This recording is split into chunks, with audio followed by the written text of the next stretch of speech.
Okay, I'm kind of getting to say, hey, Lysandra. Welcome, TikTok family.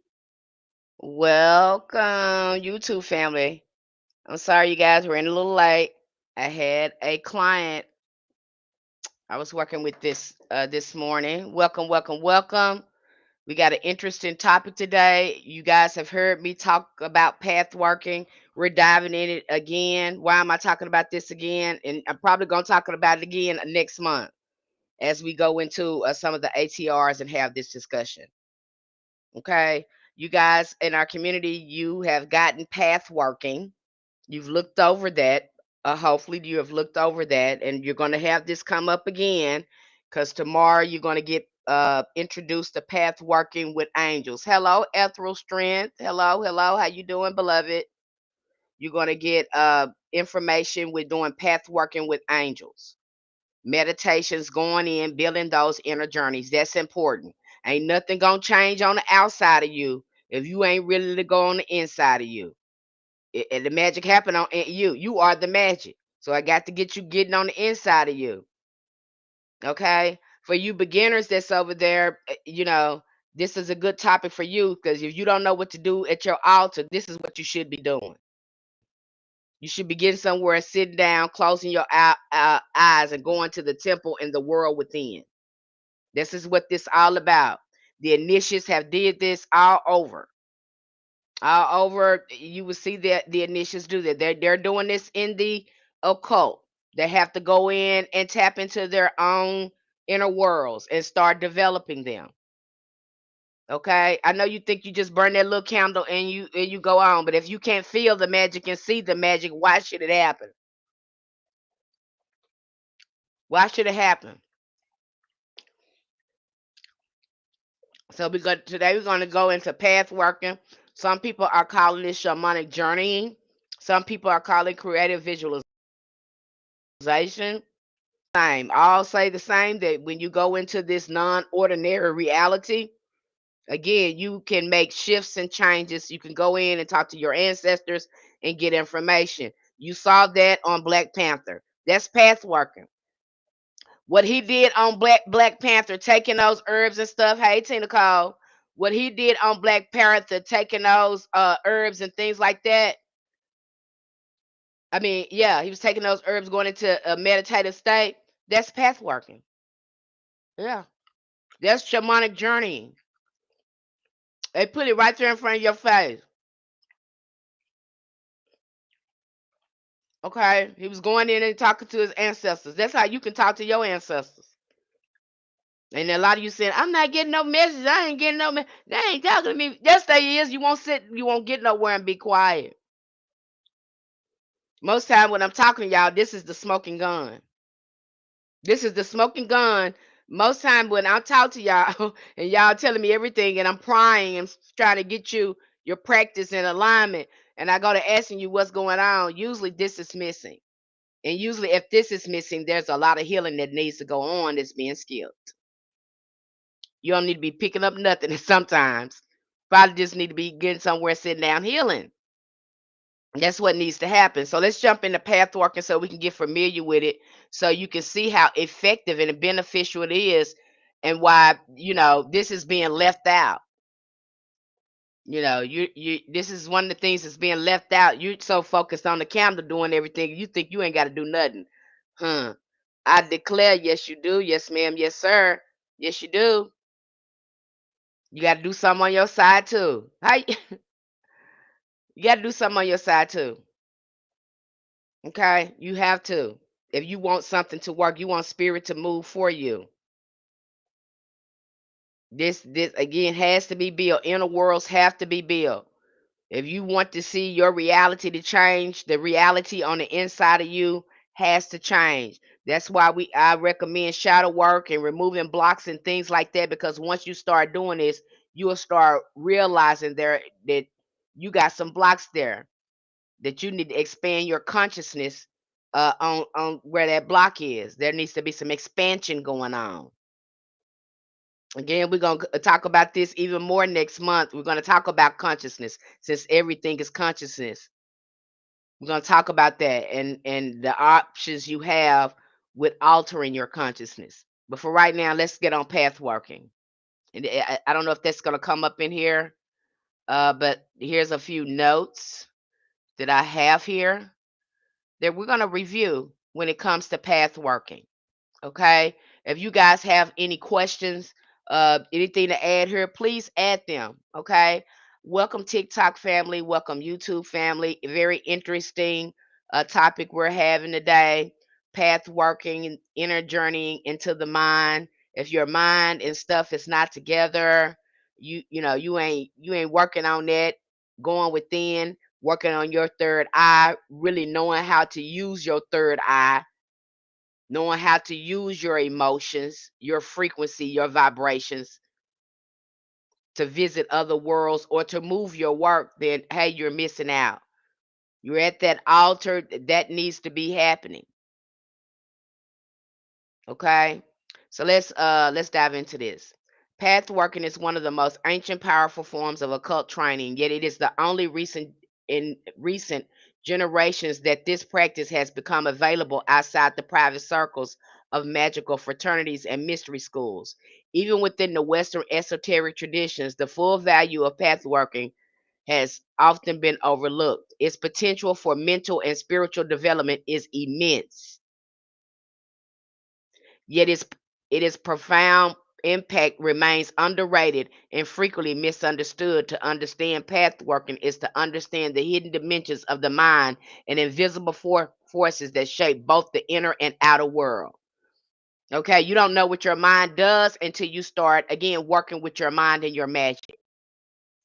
It's going to help you start working with your mind and your magic. Okay, if you are not doing creative visualization, because you're going to see it called many different things. And of course, shamanism is on the rise. You see a lot of people going in there doing shamanic journey. Why you think they doing it? Because it works. It works. Our ancestors been doing it from the beginning of time. Animism and that type of work is heavily in our spiritual practice. This is an old ancient practice that was also done in Egypt. Yeah. And you're going to get more insight on this and other path workings to help you on your journey. Come in next month. We're going to dive deeper into this. But right now, I'm going to have you working with the angels doing path workings to help you open up those inner worlds to help your magic. Okay. At its core, a path working is a journey between the familiar worlds of physical perception and the inner mental worlds that exist just beneath the threshold of ordinary consciousness. It is a dynamic crossing point between known and unknown, the corporal and non corporal. These journeys are among the most thrilling exploration of human being and undertake because they reveal the landscapes of the mind lands, barely mapped, rich with symbolism, emotion, memory, and potential. For the practitioner, a path working becomes a doorway into the inner universe uh, that every person carries within them, a universe as vast, as varied as the outer world we experience in our senses. So, what's going to happen here is when you go into path working, you really discover and start interpreting the symbolisms of your own mind, how spirit speaks to you through your mind, and what inner worlds lie within you, and your ability to access these inner worlds. As above, so below. As without, so within. So you're really going to start to see that once you let your mind unfold, once you let your mind unfold to the experience. Now, a lot of people use options. You'll see them go to these ayahuasca ceremonies when they're having trouble accessing these inner worlds and they start having profound experiences. Yeah, this is all path working. This is all shamanic journey. They're just going by different names, same thing. But with path working, again, looking at path working, a good movie to watch, and I think I talked about this yesterday, is Jumpers. the movie Jumpers with Samuel L. Jackson in it, and the movie Inception. You have the ability to do this with your mind. I don't hear a lot of people talking about this. Okay, candle thing ain't gonna work. The candle thing ain't gonna work if you can't feel and see the magic. Don't matter hill or beam if you can't feel and see the magic. Just like kung fu theater. Just like kung fu theater. Okay. Pathwork can operate through medium of creative imagination. This is not imagination in the sense of idle daydreaming, but a deliberate, trained, sustained act of inner construction. When an idea, image, or sequence of events is impressed upon the invisible life matter of the inner planes, it must be reinforced repeatedly. The practitioner revisits the imagery again and again until the mind accepts as something real, something already accomplished. That's why people say, see it as already happened. Act like it's already happened. In path working, when we're visiting the middle world, usually if people are doing this working and they're using their mind to move the magic along, this is where we go in and we see the thing happening. We're able to impress it upon that non-corporal world, the world where things begin to take birth, where we birth things into reality. That's what we're doing. Is this making sense to some of you? Is this making sense? I hope I haven't lost any of you. Welcome, welcome, welcome, TikTok family. Welcome, welcome, welcome, YouTube family. That's why I'm breaking it down. Very much needed. Gonna need it. Okay? All right. Okay, it's making sense. Very much needed. You're gonna need it. Okay, I know they're leaving it out when people are showing you things, but this right here is very much needed. If you're going to be picking up things, you're going to have, because you're trying to tap into a non-ordinary reality to manifest magic. That's the reason why you burning that candle, got that mojo bag, or whatever you're doing. Mentally, again, you got your consciousness has got to be able to tap into that. A strong mind equals good magic. A disciplined mind equals good magic. Regulated nervous system equals good magic. All of this has something to do with it. Okay? I'm sorry, that's not being said enough, but I'm here. I'm trying to say it. Okay? When an idea is impressed upon the planes, what you got there, the moment the mind accepts the visualization as real, the moment the inner world begins to shifting to bring visualization outward into the manifestation.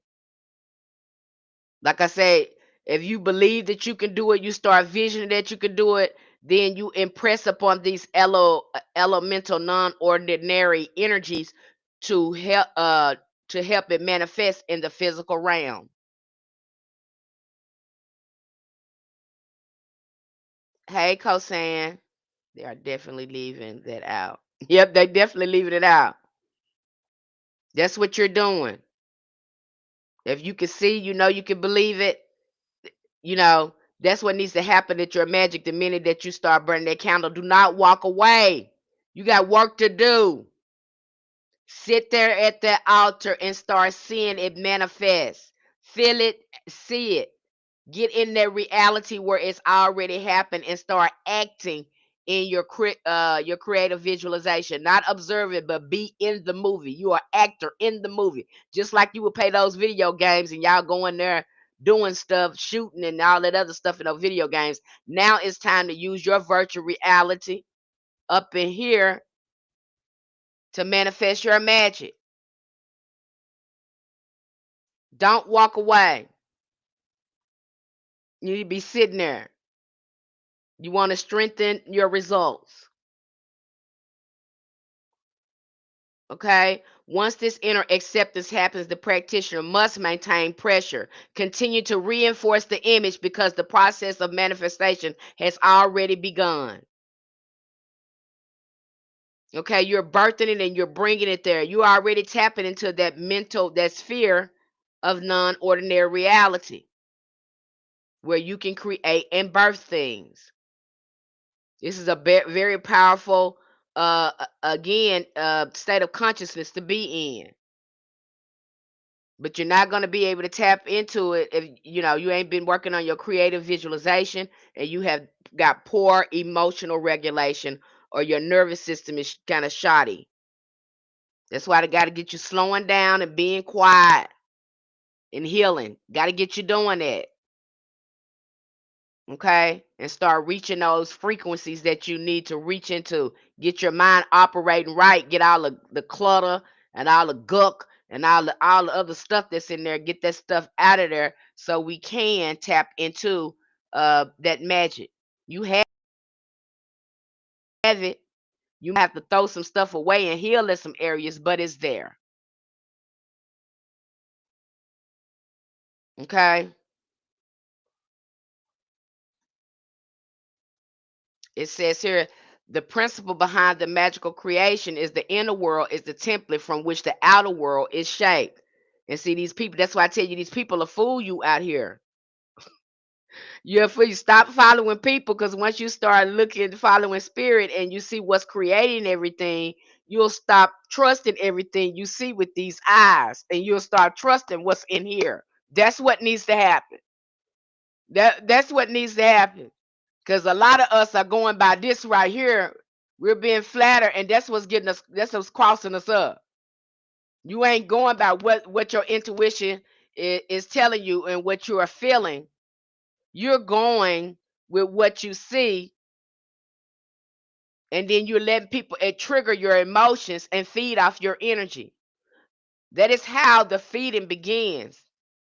Your attention goes somewhere else, and then you start feeding into the emotions, and now you following the person because now you want to worship a person because you think they got something to give you and they don't.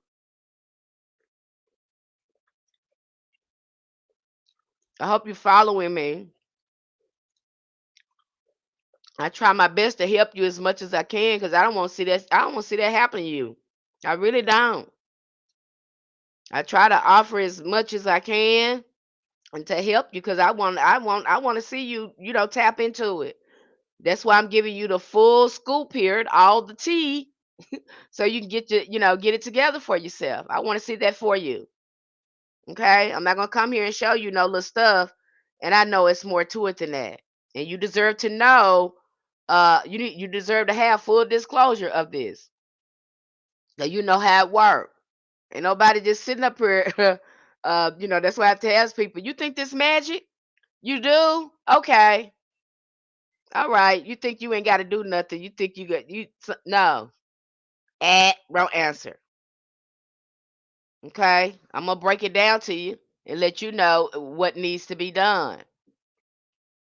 To cultivate the level of visualization necessary for powerful pathworking takes time, discipline, and conscious cultivation of the imagination. How many times are you sitting down visualizing? If you're clearing your chakras, and if you have did any chakra work, meditations, then again doing these work, imagine yourself seeing your chakras. This prepares you to do this kind of work.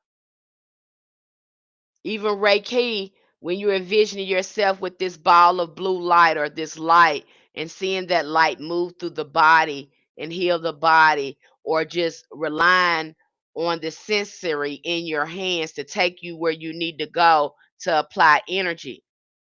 There is creative visualization going on there.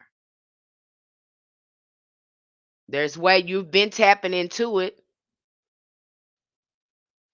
Okay, now is the time again to expand your mind even more and start visiting these inner realities because they are in you and accessing those inner worlds. These are where the real gateways lay at, is within you.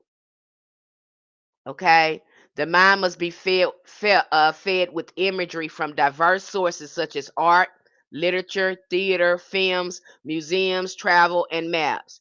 The more material the imagination has to work with, the more vivid and effective the inner journey becomes.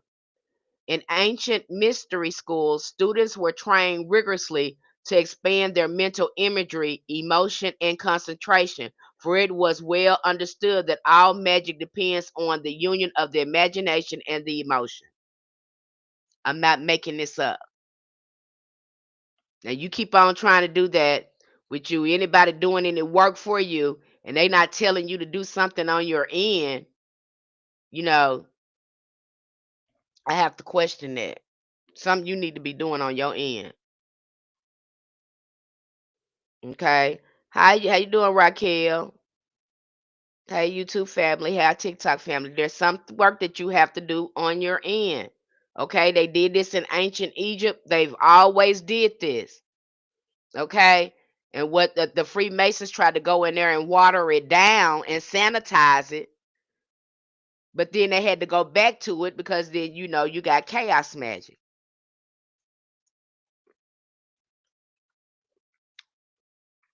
Okay. And they have these things where you have to go in and access these gateways in inner worlds in order to have access to this, certain energies and spirits. Okay. Without emotion, whether desire, longing, devotion, or determination, no magical act is complete. Emotion is the fuel that propels an inner image down through the layers of consciousness until it finally takes root on the physical plane. And so if you can't feel it, and some people, a lot of us would say, even if you can't picture it perfectly, usually if you can feel it perfectly, you can move it. You can move it. It does no good to say an affirmation if you can't feel it. Just like when you're saying those verses, if you don't can't feel the emotion and the tensions, then the scripture is not going to move the way you need it to move. It's more than high melanin 67. It's more than just saying the scripture and using your mouth to conjure. Do you feel the words? Because the feeling, the emotions move the word. Okay? You don't just mindlessly be saying it. Feel what you're saying. Say what you mean. Mean what you say. Are you feeling what you're saying? Okay? Then you wonder why it didn't work. Did you put the tension? Did you bring the energy there? Did you bring the emotions there? Did you bring the vibes there? The energy got to be there. All that got to be there. That's why it's gonna take you to slowing down somewhere. And then you find you have trouble trying to access high vibrational emotions because of your nervous system. Sometimes, many of us, because that's why we go over intergenerational trauma, and that's why I keep shadow working in your face, have to heal some of that trauma in order to access those high vibrational emotions. Have I lost you? Are you still with me? Conviction. Magic 7 says conviction. Hello, that homeschooler. Hey, baby. Thank you for coming into the live stream. Welcome, everyone. Okay. You got to feel it too. And I know you said, hey, Miss Penny, how can I feel anything? These people got me nervous all the time and it's just so stressed out. I know, baby, it ain't your fault. It ain't your fault. But you're going to have to make it your absolutely necessary for self care and self love to be able to access those high vibrations. You're going to have to love right now. Self love is of the importance to reach those high vibrations. Self care is so important. It go hand in hand with your magic. Okay. So you can always have those because if you being good to yourself, loving on yourself, and your self care is on point, it's easier for you to access those high vibrations and get out of survival mode. And these folks got you distracted from yourself when you need to be paying attention to yourself. I've been okay, Nijin. Thank you for asking. I wish more black people would expand their spirituality beyond the Bible. I wish they would too. And I don't think it's the beyond the Bible. It's the Christianity that brings the dogma, that brings misinterpretation to the Bible. It is the religion that misinterprets the Bible, because if you sit there and look at the Bible, it's giving you a lot of esoteric and occult knowledge. But because you got these folks over here misinterpreting and telling you what it means, you can't get the real truth out of it, because these people, they in a religion, so they pushing their religion rather than the esoteric and occult meaning of the Bible. That's the best way I can describe that. The Bible's okay. It's the person that's sitting up there telling you what it means, and brainwashing you is the problem. Okay? Because they dropping gems in there once you know how to look at that thing. Okay? Yes, facts, Miss Penny, speaking facts. I'm able to manifest speaking affirmation with and conviction. And you put a mirror, you throw a mirror up in there. Boy, you throw a mirror in there and start saying those affirmations in front of a mirror, you feel like you become a super person. I'm telling you, it's like your mind start clicking. Your mind starts shifting. You be like, oh my God, I did that one day. I said, oh my God, I actually believe it. I believe it. I start saying the every. I said, oh my God, I believe this without a shadow of a doubt. Something about that mirror, it amplifies the word. It really helps your mind to be able to take it on in a way. I don't even have the words for it. Do it in front of a mirror. That's all I say. Do it in front of a mirror. I understood why our ancestors was doing work and saying stuff in front of a mirror. They were going into a different dimension. I think that was the way they were tapping into a non-ordinary reality, making stuff shift. Because I felt something when I did that. I felt something when I did it. I said, "Oh my God, I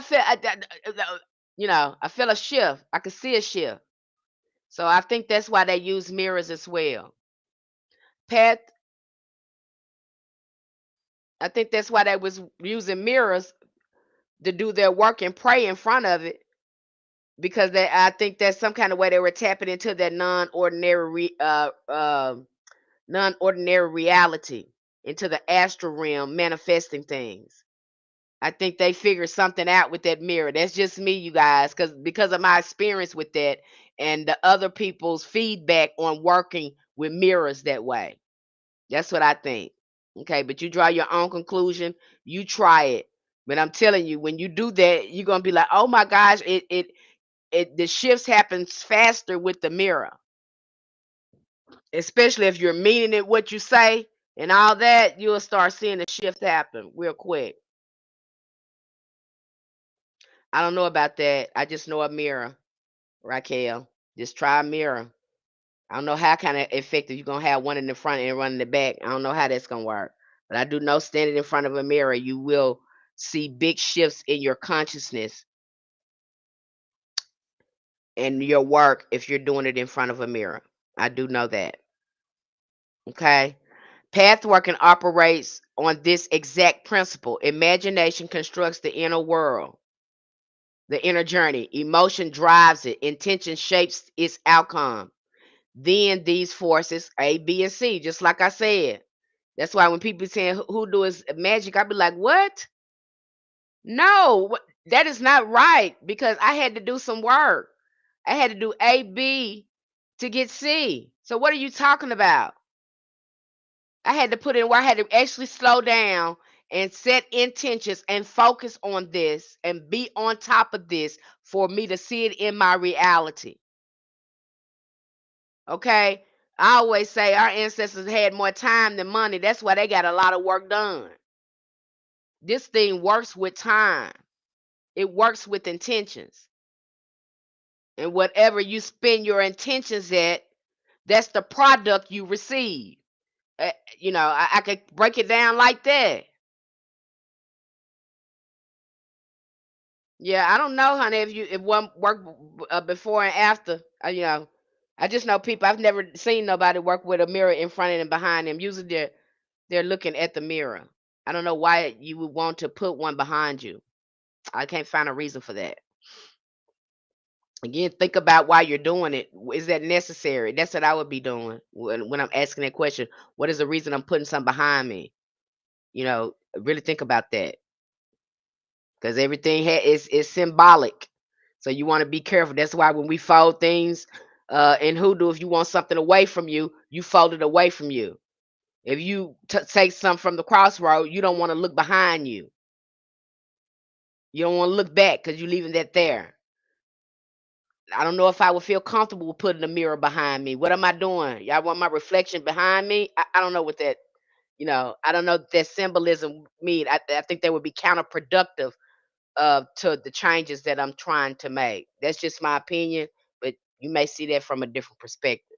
You may use that, it may work for you, but for me, I don't know why I can't see myself using it like that. I would think that it would be counterproductive. That's just me. Okay. So the imagination constructs the inner world, emotions drives it.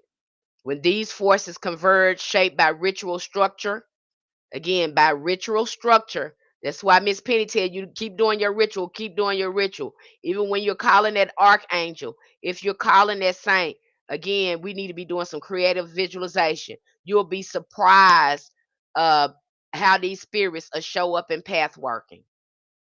And then you do a divination and you confirm that they was right. And then you start to see what they say manifest in the physical realm. Yeah. Okay. When these forces again, yeah, I know you just wondering, sweetie, but really think about that. Just really think about why you would do that. And not to say that it's wrong, but if it works for you, if your mind sees something in there where it would work for you, then it probably will work for you. Everybody magic is different. Just like you had somebody that their ancestors put salt on the altar. You have some ancestors that want salt on their altar. But for me, my ancestors wouldn't want salt on the altar, so that wouldn't work for me. So you'll see those variations go on uh you know, in people's spiritual practice. Not that it's say that it's wrong, that person maybe see something that where it benefits them where you don't see it. And so when that happens, then that's probably not the magic. I wouldn't do that because I know that probably wouldn't work for me because I don't see how it would. So, but if you see how it would work for you, then use it. You know. Hey, African no hyphen. Okay, that's why it's not really good to, until you ask a person why they doing that, you like, oh, that's how they make sense of that. Okay. Just because it doesn't look like yours doesn't mean that it's not helping the other person. You probably want to ask them, well, how are you figuring it out like that? You be like, oh, that's how that's working for them. That might work for you. I don't know. I just know it wouldn't work for me, sweetie. Okay, so let's go on. Let's see. When the forces converge, shaped by ritual structure and guided visualization, they generate results in physical world that appear almost uncanny in their precision. And they do. In ancient temples, this knowledge was guarded carefully because the priests understood how easily such power could be misused. Students underwent years of training designed to bring the mind under control, total command, so the imagination would be an obedient servant of the will rather than wandering forces. So that's why you see they're doing the same thing when they're doing remote viewing. Same thing. They're still using this old ancient practice. Same thing that in that movie Jumpers. They're still able to use this same technology, spiritual technology. The military is using this. It's called remote viewing as well. Yes. Okay. And so that's why when you come to me and telling me, is this real, Miss Penny? Absolutely. What are you talking about? If you experience that in your meditation, in your path working, then it's real.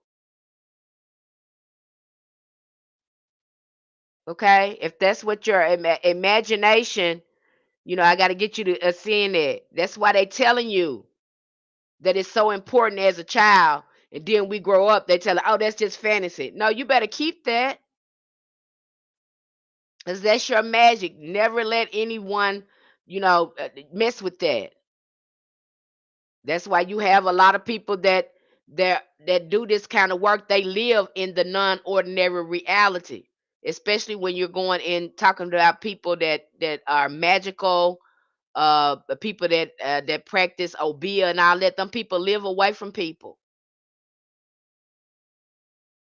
okay, because they live in the magical reality. They live in the realm of spirits,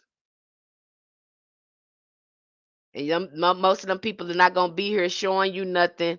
Uh, Most of them don't even want you to know who they is. And if you did know who they was, you wouldn't believe it. They just be everyday passes by, but them people is mighty in the spirit. Okay, you wouldn't know it till they start talking, or somebody point to them and say they can do that, and you be like they can. Yeah, they're not gonna tell you that. Okay, so it's important for you to understand the power of your mind. And they're letting you know that you can misuse, like it's being misused today, this remote viewing and all of that stuff. A lot of them misuse that. You have people that do it today to send their astral body to spy on people, or their astral double. They do it right now today. Okay, but we're going to use this right here. I recommend that you use it to create your best life. You can go anywhere, do anything with your mind. Yes, just became a super fan. Okay. Your mind is where it all starts. It's not on the outside of you. It's not in that candle. It's not, it's in your mind. And you're going to have to get inside there and see what's going on in there to get it to work in the way you want it to, because these folks can put programs and stuff in you and blocks and stuff in you. You got to get out of there to access your magic. It ain't your fault. I ain't saying it it's your fault, but it is your responsibility to will your own mind. There is your responsibility. I Miss Penny. That's very deep and powerful. It is. Your ancestors been knowing how to do this. How do you think that they were going and mapping out these planets and stuff? They had been astral traveling and going to these different worlds. They went there astrally at first. They went within. How you think these people channeling, saying they talking to people from outer space? They going within. They not going out of space. That's why I got to question the astronomers, because you got the name Astra on there. Are you going outside here, or are you going in meditation? We got people telling us they talking to aliens and they channeling. You think about that. So obviously there's inner worlds there. We're able to do things with our mind and go places within ourselves and talk to different spirits, and who knows other things. They already told you that this was a simulation, and you can go in and manipulate that simulation through your consciousness. I hope that I'm gonna break it down like that for those of you like video games. You're going inside the simulation, and you're programming the simulation, what you want to see in the simulation. I put it to you like that, because she explains it like this too. We're gonna go deeper into that. Let me explain like that. So in order to access the simulation, you got to be able to go into your mind and access the simulation and start putting imageries and outcomes in the simulation that you want to experience physically. It's like programming a computer. Okay? The computer is not going to do what you want it to do. You go behind the computer screen, and you're programming what you want to see in your simulation. Does that make sense?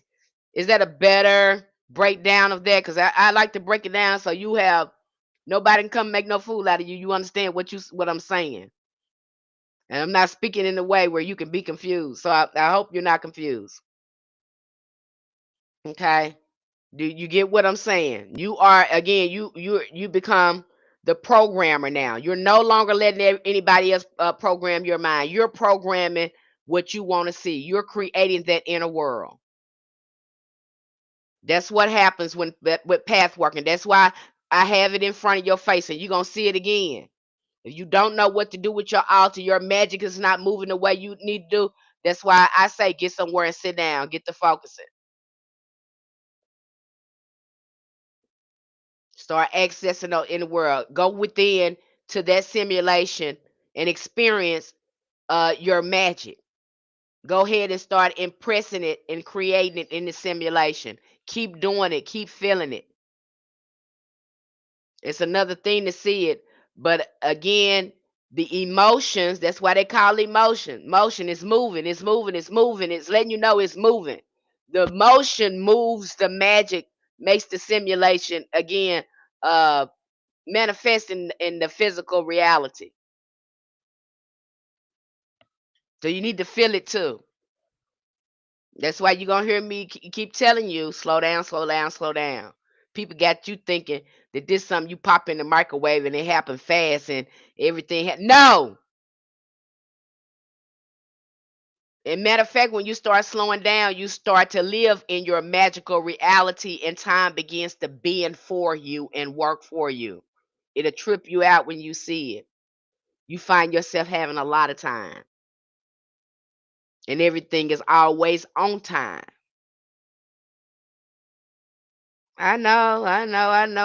You probably saying, Miss Penny, that just sounds so crazy, but it's, you have to experience it to believe it.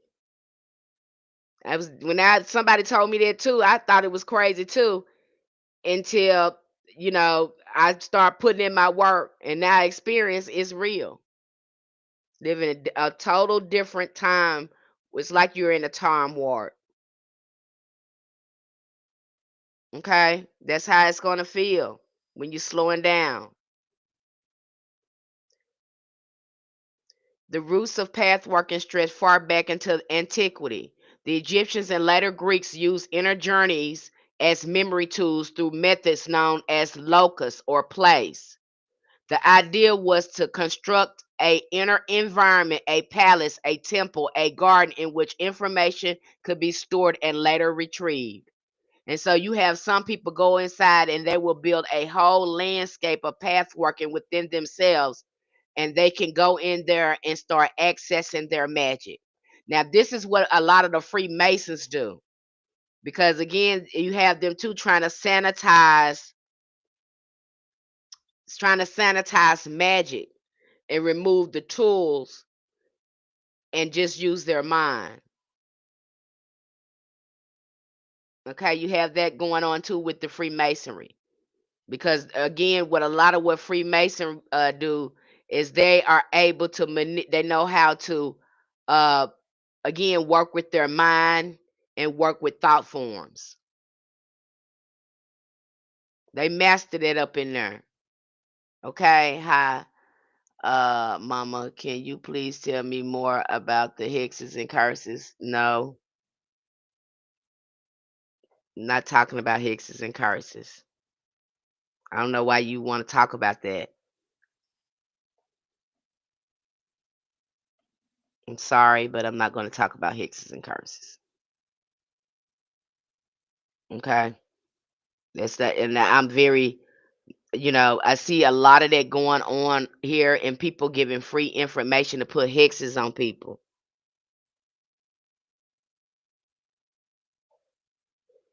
and people talking about practitioners talking about putting hexes on people. My thing is, why don't you do that to that damn man that's doing raggedy stuff to you? Your energy is so displaced. This is the sickness that's going on here. I think I might be hexed. That's why. Start taking some baths. Do some vinegar and water. Do that for 3 days. Pray Psalms 23, Psalms 27, and Psalms 91. Do it for 3 days.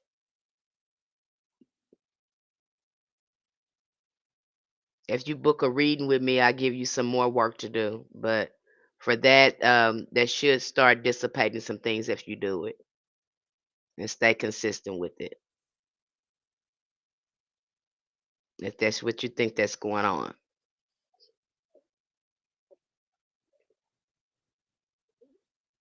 Okay. I don't know why that's going on with this. I don't like that that's been I can't see number sickness when I see that. The folks that need to get somewhere and sit down and heal and be quiet because you raggedy. It's raggedy stuff. Don't be sharing that with people. These people, they don't even know the energy and frequencies they're tapping into, and you showing them that. It's spiritually dangerous for them to be doing that kind of work, and they don't understand the science of magic, but you showing them some. Stop showing them that. I think that is so raggedy to be showing somebody that.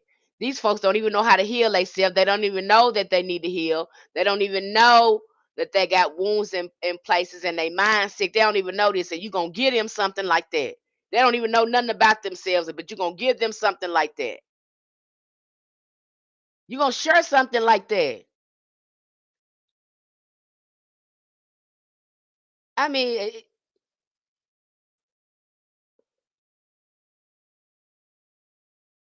you guys should question practitioners that's doing that.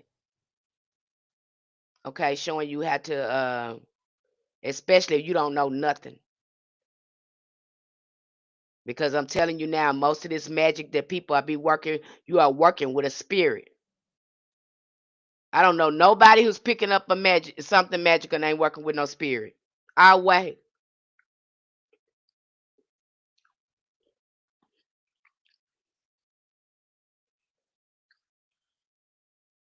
I don't know nobody working magic ain't working with no spirit.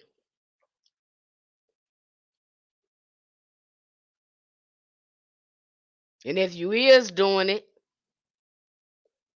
and you ain't working with no spirit, again, you putting yourself in jeopardy.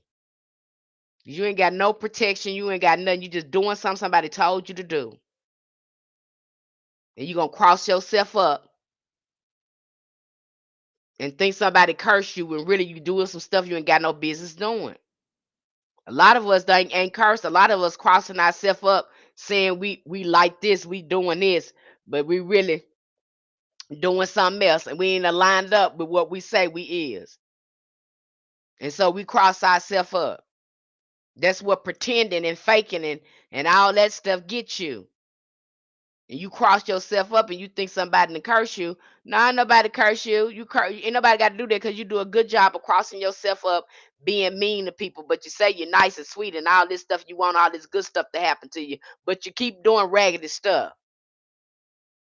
But now you think you curse. You curse yourself because you're doing raggedy stuff, but you want all this good stuff to happen, but you won't get in alignment with the stuff you say you want to happen in your life. You just want to keep being raggedy. That's what's wrong. Okay? A lot of people don't realize that. They are not, the military and government have people called empaths. They are not sorcerers or shamans, but just like Miss Penny said, they are spy on people. Yeah, they got remote viewers that do that. They're already using this knowledge. That's why I have to come here and tell you about it. Okay? And using the knowledge, using these type of tools for yourself to enhance your spiritual practice. That's what it's going to do. I offer tarot readings. I offer tarot readings are $35. I offer spiritual consultations, $35. I offer astral readings that are $15. We have a beautiful community where we have quality, variety, immense resources in our spiritual hoodoo community. Okay, it's on Patreon and the links are in the bio if you're interested in that. Okay. But again, they're already using this. They're already, why not use it? And I bet you them people they don't have to worry about asking themselves, did I make this up? Because they know it's real. They ain't asking themselves, is this my imagination, Miss Penny? Am I making it up? They know it's real. That's why when you start coming to me with that, we're not doing that. Yes, this is very real. That experience happened to you, baby. I want you to keep going and keep doing it and see what results you get. Now we got to wait to see what happens. because they already told you what it was. So now let's see the signs to this. And that's why I have you documenting a lot of this so you can see what's working for you that gets results and to eliminate what's not working. And you'll see magic. It happens like that. You'll try some things and it won't work. Then you'll try one thing, you get good results. That happened to me the other day. Listen up, people. Protect your energy power. I've been called a witch since 8 years old. I tell no one anything. Okay. It happened to me the other day. I tapped into something. I was like, I didn't know I could do that fast. I didn't even know I could do that. I didn't know that was possible. Wasn't my choice to do it that way. And I wouldn't have done it if I had another choice. And I've been talking to ancestors about that. And they was like, yeah, that's why we was getting you to look at that like that, but you didn't want to look. I was like, what? They was like, yeah, but you didn't want to look. We tried to look at that. Ah, okay. Your pretenders will suck your energy. Pretenders will suck your energy. They're not going to give you anything. They're just going to give you a spell. They're not going to give you a foundation. Uh, and to talk about it in such a way, the work that they're doing, in a way where you can understand it. Because if you have a practitioner and they call themselves teaching you things, these topics need to come up for you to have a great foundation in your magic. And if they understand the elements that they're using in their magic, that these discussions need to happen. Don't you agree? I need somebody to sit down like this and talk to me. Okay, that's what I had to do. The ancestors had to do me, sit me down, slow me down, and talk to me like this. And you just got somebody telling you to do something and you don't really understand the mechanics of it. And then you tell them it don't work, you know, really listen to their feedback. What are they giving you? What are they giving you? Because that's the first thing I have you do. If you telling me, Miss Penny, I done did this spell, I done did this right here, I done did the path working. Okay, it moves a little bit, but not a lot. Then I'm gonna the first next thing I'm telling you, well, you're gonna have to work with a spirit. Let's go see what saint. And it happens. Nothing wrong with that. They might have the medicine you need, or maybe they can show you something in your magic to help you get it along. You might have to work with a saint. Yeah, listen to yourself. That's the main thing you do. Listen to yourself. And stop listening to these people, because one of my missions is to get you to working, trusting yourself and trusting your ancestors. I don't want you depending on me. I don't want you come to me, ask me, because you going to have so many resources there. And if you're working with your ancestors and doing your work, you're going to already start putting roots and work together yourself. You're going to be calling me, telling me you're doing something that I ain't never heard of before, because you're putting things together yourself. And that's what needs to happen. Nobody need to be telling you nothing. That shows that you understand your work, that you're comprehending, that you're retaining the wisdom of your ancestors. Okay, somebody giving you something, you don't know who gave them that. You don't know if it's spiritual tags on there. You don't know if they're using sigils, if they're using seals. You don't know. You don't know if they got an agreement with that spirit doing that work, and then they come here and show you. It don't work for you because they had their signature on that magic. That's their magic. That is their calling card. You need your own. That's what I got to get you doing. I'm trying to find out how to sign up for the Priscilla. Okay, just DM me, and I'll send you out an invoice. Just DM me. DM me your email address, and I'll send you out an invoice and a link. Miss Penny, remember Miss Cleo? Yeah, I remember Miss Cleo. Bless her heart. That woman she got caught in a pickle. And them 1-900 services, I tried. They recruited me to come in there and work for them. I had a contract with them, I don't advise working for them places. I don't see how you would do it. I've had a couple to reach out to me and said, I'm like, no, I don't like the way y'all roll because I mean, you I come in here to help people. I can't even help the people because you cutting off the call and all that stuff. I don't I can't do it like that. Okay. You're stifling people. I can't do it. I can't work for you like that. Might as well just stay where I'm at. Okay. And so again, you already have this ability. They already know it. They're already using it. Okay.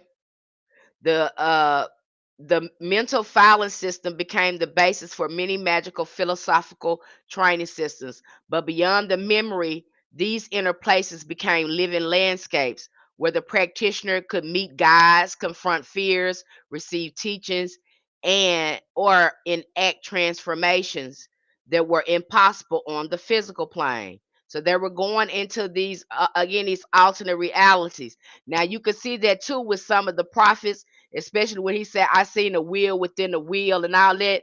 A lot of these things that they're seeing in the Bible, they sound like shamanic journeying. They sound like they're having an out of body experience in astral traveling.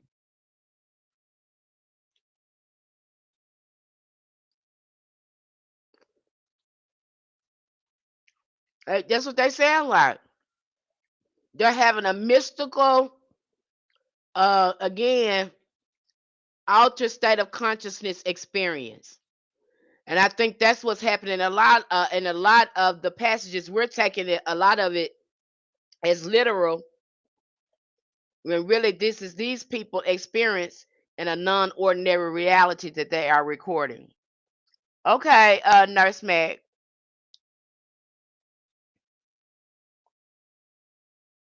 Okay, and say that they know that, and now they already admit to us that they doing remote viewing, and there's a lot of people, psychics, that come forward and let you know that they are using psychics. We already know they're using witchcraft on a mass scale to program us and keep us dumbed down. Okay, so again, this is where it's at. But see, they don't got you going in your mind because they want to control your mind. They want to keep you distracted with Chris Brown. They want to keep you distracted with Nicki Minaj and what's happening on the outside of you. So you'll never go within the inside of you. The thing is to stop you from going on the outside.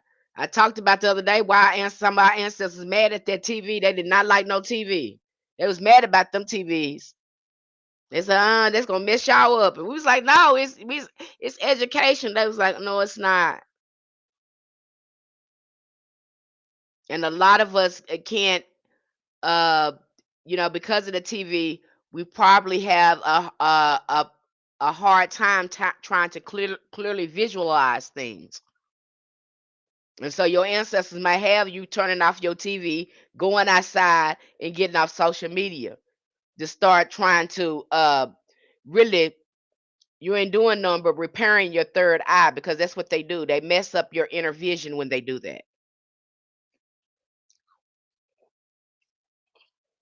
They get you all attracted to how people look, and you got it yourself. You got people getting fake bucks, big boobs, wearing all this makeup and stuff on themselves because they so fascinated by the outer world, by the outer appearance, not knowing that the beauty is within. It don't matter to a hill of beans how you look on the outside to people. I raised my child with no cable, no internet access. They are now 21, 22, 25. Okay, so you do your good to, again, start limiting yourself to that, because it is ruining your psychic abilities. It got you so distracted. You got to learn how to cut that off and not let they rule you. Looks like they got these people up here. Some of them want you posting on social media. They want you posting 3, 4, 5, 10 times a day. They want all your energy. You see what I'm saying? They harnessing your energy. You so caught up in trying to get viral. You spending your time in trying to get viral, trying to fit, when that's not where your energy need to go. You need to go within. Okay. These people, I know it seems so real. And you just seen this stuff for yourself. See somebody, a fine man, he could be fine as I don't know what, honey. Be handsome and honey, everything, honey. Or she can be cute or fine or whatever. Get with that person. They just as rotten as they want to be on the inside. Ain't got no sustenance, no independent thinking, or nothing like that going on. They are shallow and all of that. But because you was attracted to the outer experience, outer exterior, you done got yourself caught up. Or you might find you a practitioner over here. They got everything on. They say they spiritual. They got they crown on with their stones on it. Okay, they got their copper crown on with their stones on it. They got their head wrap. They got their jewelry on. I mean, they look like they're a practitioner. They got a lot of followers and all that. And there you go. You follow them. They got it going on. They look like that. They do like that. They got to be there. Then you get over there and you be like, that them folks ain't nothing like that. They put on a costume. That's where that's gonna get you. I'm telling you right now. Okay. Especially when you start following spirits, you're discerning and will get good, and the spirits will start telling you everybody business. They be like, "Oh, don't go over there because you know them folks got that going on." You be like, "What? They don't look like they got going on." They do. They do. I don't care how they look. You better not get over there. Get over there and sit down and be quiet. And they be right. You will find a week or two if your ancestors told you that they're gonna show you something that confirm what they told you was right. It's by these people. Okay. Man, even with me. I don't want you looking at me. I want you looking on the inside because that's where the magic is. You got to look at you. Your magic inside you. It ain't in nobody else. I got to get you to find it and doing the self discovery so you can tap into it. As long as you looking at me and looking at somebody else and comparing yourself, you ain't gonna get it. So if I get you to looking at you and going on the inside of you, again, we can start accessing it. And you probably gonna get mad at me. You say, Miss Penny, you always tell me get somewhere and sit down, go think about it. But did it work though? Did you get the answer when I told you that? Okay then. That's what you needed to do. Cause I'm gonna make you find the answer because it's in there. You just don't want to look at it, sit down, and trust yourself. Okay? And I have to do that to you. I know it don't feel good because everybody you used to people controlling you and telling you what to do, and I won't do it.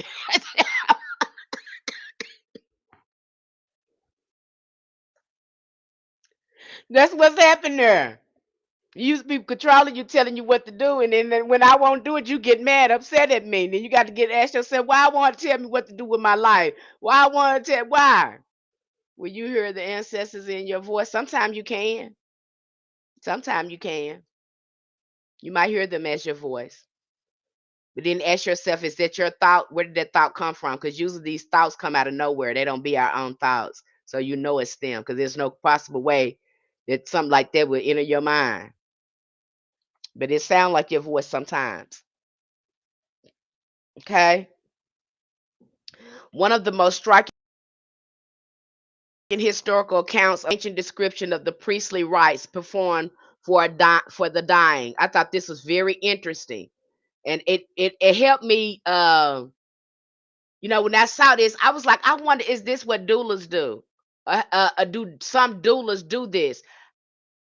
I thought that was interesting when I was reading this in our book. I said that's very interesting, and but I do know that you have some people, some mystery systems will walk you through path workings, will walk you through a guided meditation so you can access a portal or a gateway. So you have some ancestors that have ancient knowledge that can take your mind, give you a guided meditation that will unlock a dimension or a portal that's inside of you. Yeah, this how this goes. Some of them have that. That's just how important that is. Okay, this is just how important and that they're not gonna tell you in those mystery systems until you get in there and they get to opening you up to things, and they may even give you some type of a herb or something, something to drink to relax you, so they can walk you through the path working to open up that inside of you. That's basically what a guided meditation is. They come up with these different names now, you guys. So, I have to tell them in terms that help you understand. Some of my ancestors let me know their name. Oh, good. I know that had to be a good feeling. So again, they'll walk you through this. So let me read this to you. It says the priest or priestess would lie beside the dying person, take their hand, and another priest would describe out loud the journey the soul would soon take. The family would listen and envision the passage themselves, traveling in their minds with the departing soul. This act was a form of communal pathworking, a shared inner passage that erased the transition between worlds and allowed the consciousness of the dying to cross more peacefully into the unseen. It demonstrates that pathworking was never merely symbolic. It was considered a real force that could bridge time, space, and even death. So they were walking them into the afterlife and telling them how it looks. Yes, I do readings. There's $35. You can go look at I have it pinned on my bio. Some of my reviews for my astro readings, reviews for my tarot card readings. You can see them. They're pinned in my TikTok, pinned to TikTok. Okay. You can DM me with your email address if you're interested in that. I'm in Thailand, sweetheart. I'm so if we do it, it's gonna be virtual. No, ma'am, I live in Thailand. All my appointments is gonna be virtual, FaceTime. No, I don't do them in person. I'm not in Dallas. Okay, so if you're looking for that, it'll be virtual. It'll be a virtual appointment. Okay. So again, they will walk them into the afterlife. Now, I can remember as a kid, I can't even remember the story, but I remember as a little kid, I think we're in kindergarten or daycare, we would sit in this little circle. And it was this little thing we used to do. We would make these little sounds and gestures, and it was about we would tell this story, and we would have to act like we were running through the woods, and we would pat our legs like that, and then it's like, and then the bear went woof woof woof, and we would make the sound. But at the time, all of us we were all participating in sort of a path working, and we were acting like we were in the woods, and we would make these gestures. And I used to love that little game, that little thing we used to do. I can't even remember the name of it, but I love when we do it because it felt like we were going to the woods and that we were actually doing those things. And just like I told you, when they're telling you about heaven and hell and all of that, when our ancestors are telling us about again, High John the Conqueror, Brown Rabbit, again, they're telling us about these archetypes or whatever. Instantly, they begin to give you programming, and it's placed in your consciousness. It's still in there. Okay, so they're giving you the archetypes. They're giving you something to work with in your consciousness. You're not gonna know it's in there until you start looking around. And it's great for a beginner like me because first all I want to do is read and research. And that opens your mind up even more. Okay. Because your reading forces your imagination to open up. It forces your mind to open up, especially when we start reading about the historical experiences of our ancestors when it comes to hoodoo. You really get the chance to sit there with your ancestors and kind of feel what they felt and experience what they experienced. That's why we go through their history. You really get to connect with them when you start learning about them, and you'll see that through most of the resources we have. Most of the author is going to go into the history of hoodoo, and how it impacted our ancestors' lives and what they had to, navigate in their environment. And when you start reading those stories, you might find yourself getting triggered. That's good because again, you're linking yourself back to your ancestors, and those are the things that they felt. Yeah. So you're triggering some ancestral memory as well by learning about them. Even going into practice, you might even start your practice and you be doing things intuitively. You don't know why you're doing it, and it's working. That's ancestral memory. Do not question it. Okay. Some of the things we're doing a lot of things right, and we don't know that we're doing them right. I have a lot of, some people come to me and they're doing something and they think it's wrong, and I be like, "You're doing it right." They be like, "What? I'm doing that right?" Yeah, you're doing it right. You probably need to add this to it and do that right there, but don't stop doing that because that's right. You know, this what needs to be done. You know, and then they're baffled. They're baffled that they were doing something right. And then I have to tell them, hey, that's ancestral memory and that's your intuition. You're going to have to just go with it. I know you don't like it because you want somebody to tell you what to do. But when you start working with ancestors that and you following your intuition, that's them telling you what to do. And you sitting up there questioning because you don't have nobody. We used to people telling us what to do. Now this got us caught up because we used to sitting down listening to preachers and people hollering at us and telling us what to do. Okay, our parents put us in front of that and told us that's the way to go. Okay, when they, not blaming them, ain't they fault. They got programmed into this stuff. So now you gonna have to deprogram yourself, become the priest and the priestess in your ancestral practice. You initiate it into your own and ancestral magic. I got to see you doing this is more than just hoodoo. Because once you start working with your ancestor, the initiation begins into the ancestral practice. You are creating a whole spiritual system, ancestral spiritual system for your ancestors. This is your own spiritual system. You understand me? And you are the priest or the priestess of it. You're building it. A lot of their family members, they document this and they pass it on to their family. And then they become a priest or priestess within the ancestral magic. I got to get you looking at it like that. So just because you see people say, "Well, hoodoo ain't no religion, ain't no initiation," I beg you to differ. You start following them ancestors. It's gonna feel like an initiation because they're gonna have you healing yourself and all that.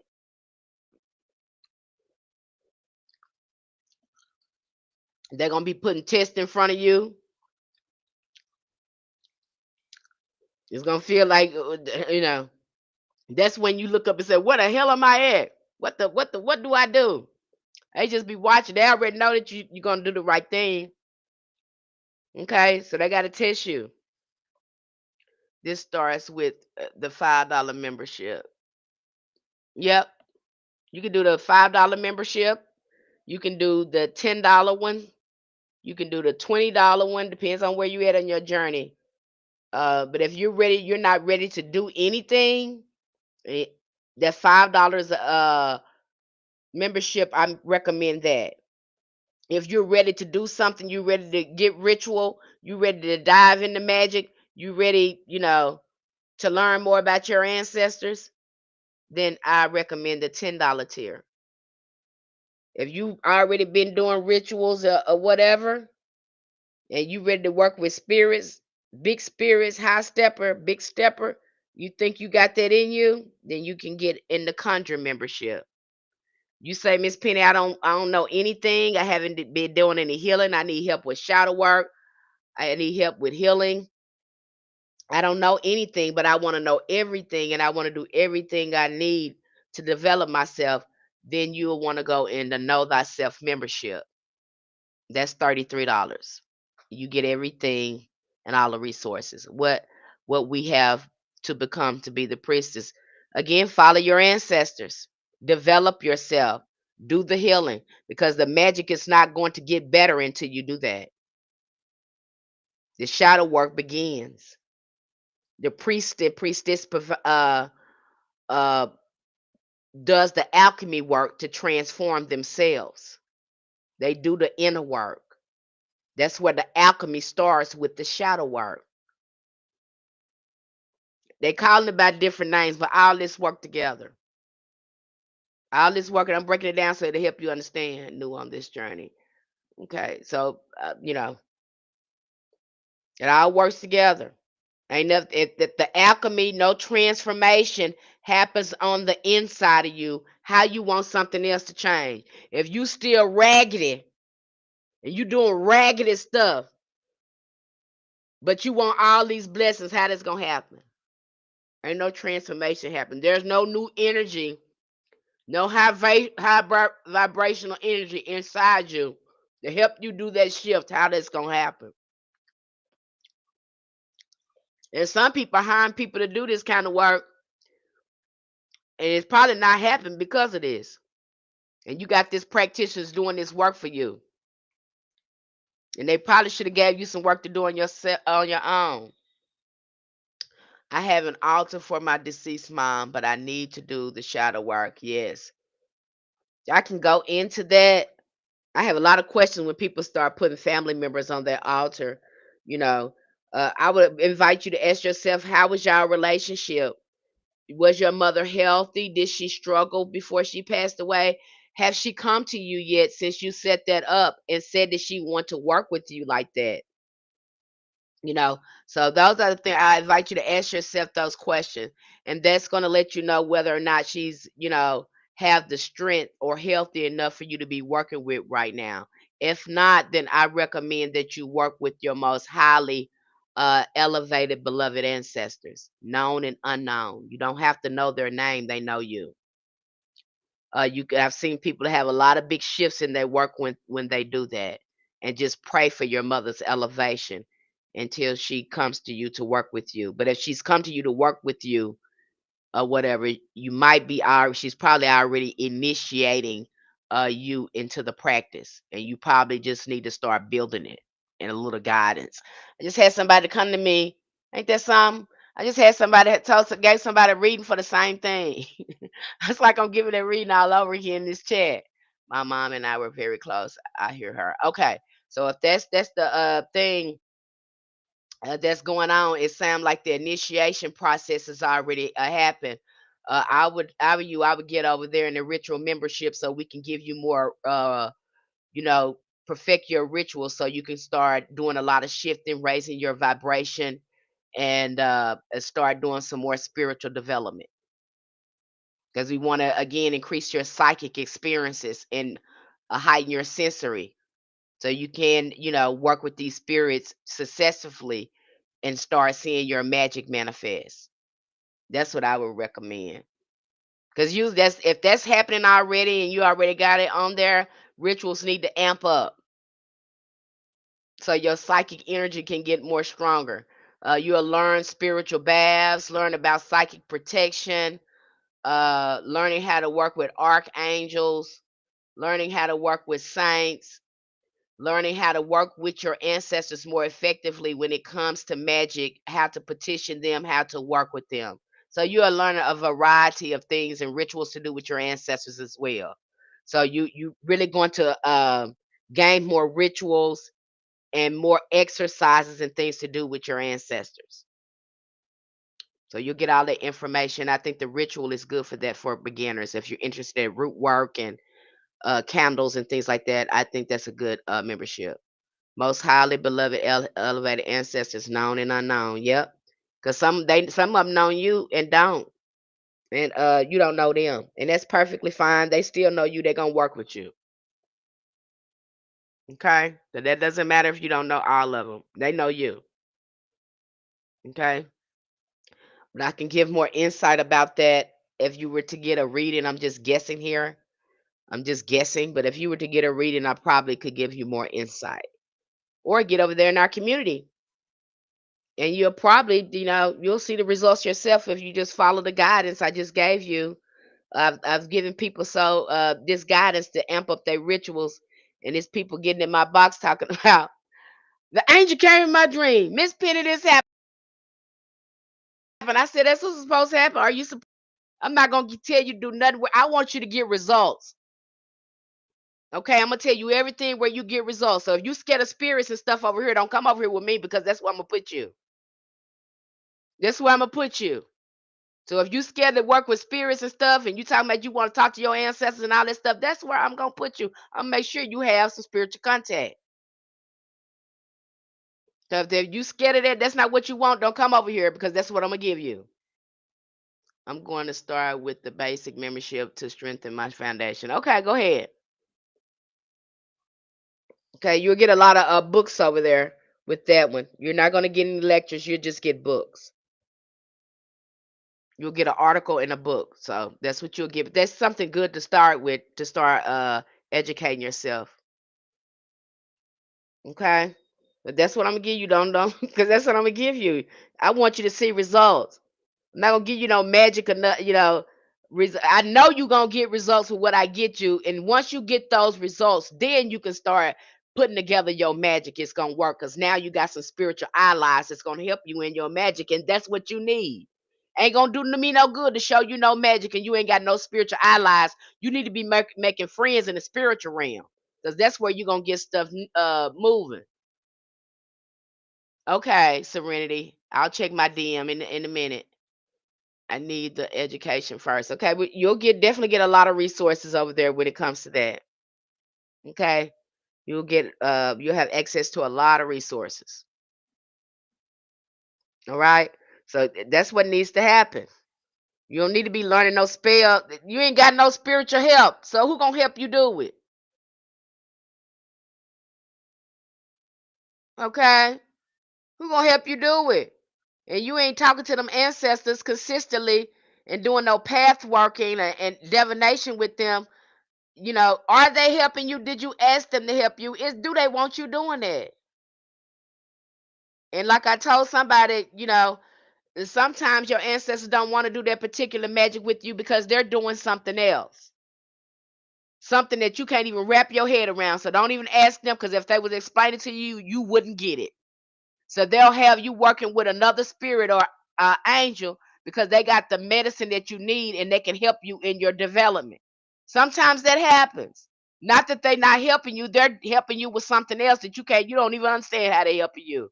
They probably moving all types of tragedy and stuff out your life. Okay? And that's why they can't do it. Not that they can't do that at the time, so they'll send you somewhere else where they know you can get some help. That happens. It's for your spiritual development. It's for your growth. Okay? How do we create servitor? I talked about that the other day. I recommend you go back and watch our other video when we talked about a servitor. They're pretty easy. And if you're in our community, then you should have the guidebook on there. They're pretty easy. That book is nothing but like 61 pages. Servitors are really easy to create. The same way you would do a mojo bag almost. But I think the understanding the concept of Servitor helps amplify how you create your doll baby or your mojo bag. So you probably want to go back and watch that video because I made a full discussion on that. Okay. I thought you was here for that live stream, Raquel, when we talked about Servitors. I thought you were here. But go back and watch that. Okay. And so again, you can go to these different you can experience these different path workings. You can create them. Okay? I do recommend if you're one to go to say that you have a path working, say you want to do a path working where you go and for example, say you have a path working you want to go see Oshun. What is Oshun associated with? Okay, she's associated with sunflowers, so I will make sure I have some sunflowers in my path workers. She's associated with the rivers of water. I will make sure I have water or a river in my path working. Uh, I think she's also associated with waterfalls. I'll make sure I have a waterfall in my path working. Um, she's associated with the color of yellow. Well, I will make sure I will have, a yellow landscape in my path working. Okay. And so by envisioning Oshun, we get a chance to create a space, a path working where we can come in contact with her energy through our consciousness. Because now it's not outside of you, these are outside of you as well. It's running through your DNA. And so what you're doing is building a mental construct to access that memory, to access those energies inside of you. Does that make sense? Same thing. And yeah, you probably said, Miss Penny, it's my imagination. Yeah, it's actually a key to get the experience that you want. It's a key to tap into the Oshun frequency. Your imagination is a key that opens the door. So it's you're not making it up. You're creating a key to get into the frequency. Does that make sense? I'm explaining it like that. And you will start seeing when you start having this experience, it'll feel real. When the mind know it feel real and you have an experience, you might have an experience where you feel something in there when you're doing that. That means that you've made contact. That means a shift happened in that. And the more you do this, the more success you'll have with tapping into the Oshun energy. I'm just using this as an example. Why? Because you put mental energy in there. You created a key to open the door and gave yourself permission to have that experience. So whatever the mind believes and sees, it's real. Right? This is very, very real. This is what some of us are missing, and we don't know that this is part of it because people are not explaining it. And I don't see enough hoodoo practitioners talking about get somewhere and sit down and be quiet. Go do some meditation. Only thing I'm hearing here is hollering some scriptures and go burn this and do that or go take a bath. Ain't nobody saying get your, regulate your nervous system and get your mind together. I ain't hearing nobody say that. Okay, I ain't hear nobody say that. So that I can see how easily you could get that twisted. But I'm gonna slow you down and I'm gonna take the fluff out of it so you can see it in its rawest form. And then when you start working and you understand the science and you start doing the work, you're gonna start to see these folks are sitting up here talking about this magic. I ain't gonna say it don't work, but this not magic.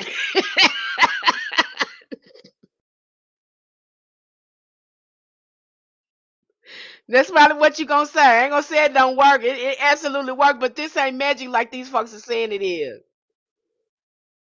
Okay, hello. I watched a recent video of yours and you mentioned St. Peter and the ancestors can't seem to find any other info on St. Peter. Well, when you're looking at St. Peter, you're seeing him being also synchronized with Papa Legba. He is he holds the keys to the crossroads. He opens the door to talk to any other spirit. He is the Lord of all communication. So you thinking, so you're looking at Saint Peter again. He's the road opener. He has the keys to all that.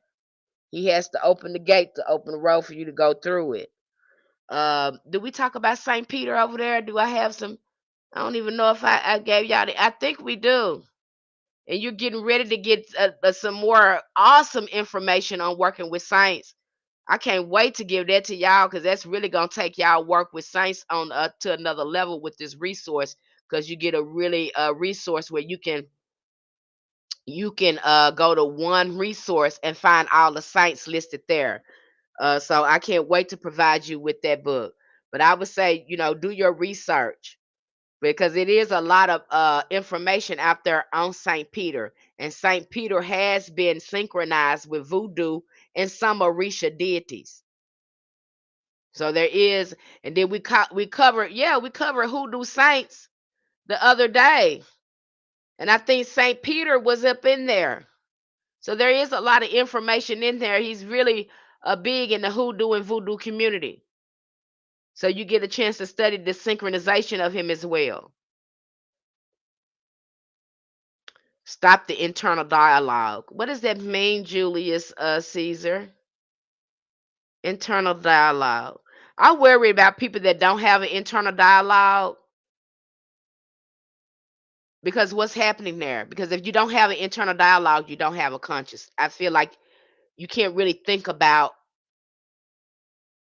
you're doing or have a conscience or feel guilty about things that you're doing that's not good. So I question people that don't have an internal dialogue. Or why are you not talking to yourself? Did you tell yourself not to do that? I'm get to finish my Archangel book before you drop the Saint book. You don't have to take your time, Seekers of No. It's gonna be a reference book anyway. It's gonna be a reference book. So don't worry about it. Take your time. Information's not going anywhere. I want you to take your time. Okay? We're gonna slow it down at the end of the month and you'll have some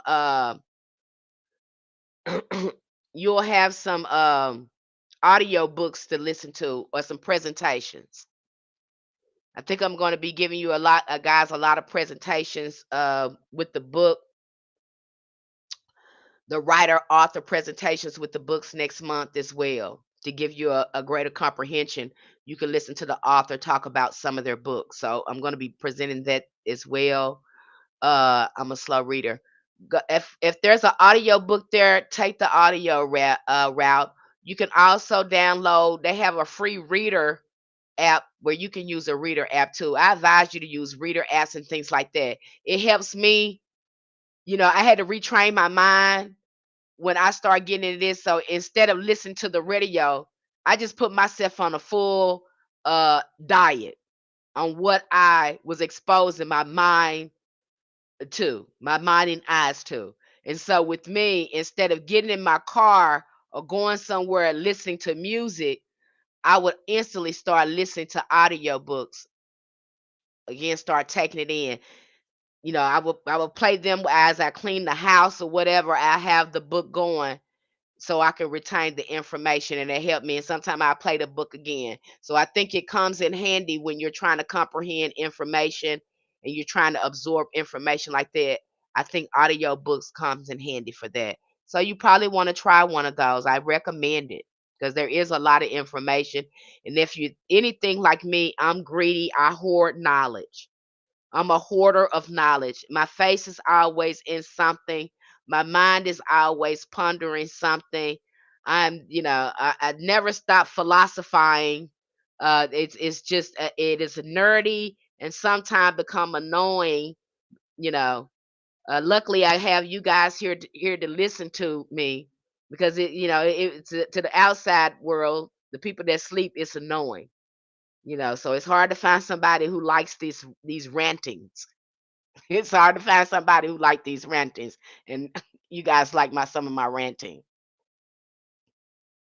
Yeah, look into the audio reader because they can read some of those books for you, which makes it easier to go through it. Okay, makes it easier uh, to absorb the information too. So I'm definitely giving you guys more audiobooks and some more interviews with the authors, hearing them talk about the book to give you a greater understanding and comprehension of why the author wrote the book and to get their thoughts and feedback on their book. So you're going to get a lot of that next month. Okay, anything to try to help you because I want to see it happen for you. I do. And I love when you guys share your experience when you do your work and you start having these experiences. I just love it. I love it, love it, love it, love it, love it. Especially when your ancestors show up and knock your socks off. And you're just like, ah, and I'm like, yeah, I knew it's gonna happen because you're doing the right thing. It's gonna happen. It's gonna happen. Okay. I know it's gonna happen because you're doing the right thing and you're being consistent.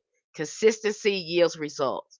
Consistency yields results. If you're not consistent, because these spirits like time, I tell you over and over again, they like time. If you're not consistent, thank you, Elaine, beloved. Thank you, sweetie. Um, if you're not consistent, they ain't gonna think you serious because people play so much. You know how many pretenders you got out here pretending like they this and that and they ain't that. So you got to respect the spirits. If they don't think you serious, they're gonna make you work hard for it because it's a lot of pretenders and fakers out here. So they have to see for real. Okay, so you them because they got a lot of humans around here faking and jiving. You know it for yourself. Okay, so they got to see that you're putting your time where your mouth is. Instead of putting your money where your mouth is, they making sure you putting your time where your mouth is. And when that lines up, they're gonna show up for you. I assure you of this. But if you're faking and jiving and all that stuff, and you all got the fluff going on, you ain't gonna get too far with these spirits. And stop thinking you're gonna fool a spirit because that's not gonna happen. You're gonna end up crossed up and confused. That's what's gonna happen to you. I'm telling you now, you're gonna be coming to somebody like me to try to fix you. Okay, that's what's gonna happen. Do it the right way, beloved. And you go up here doing these curses and stuff like that, leaving yourself open, and you don't know nothing about magic, and you doing stuff. I don't recommend it, beloved. I just don't. Okay, you put yourself at risk like that. You don't know nothing about cleansing. You ain't, you just raw dog and ain't got no ancestral protection. You ain't got no spiritual friends. Nobody you can call on. None of your, you ain't got no spiritual bros and nothing like that in the spiritual realm working with you, no spiritual core. Honey, I wouldn't be out there working out there like that. I don't recommend it for you either. Okay. One of the foundational occult truths is that everything originates in the inner world. The physical realm is simply the final expression of what has already taken shape on the subtle planes. Therefore, if a person wishes to change their life, they must begin by changing the inner patterns, beliefs, emotions, images, and expectations through the medium of pathworking. Build your inner world, how your inner world look. Once that inner world comes together, you'll start seeing your outer world start reflecting your inner world. But if you ain't built on it and you dependent on the physical world to change for you just because you burnt the candle and took a bath, then good luck with that.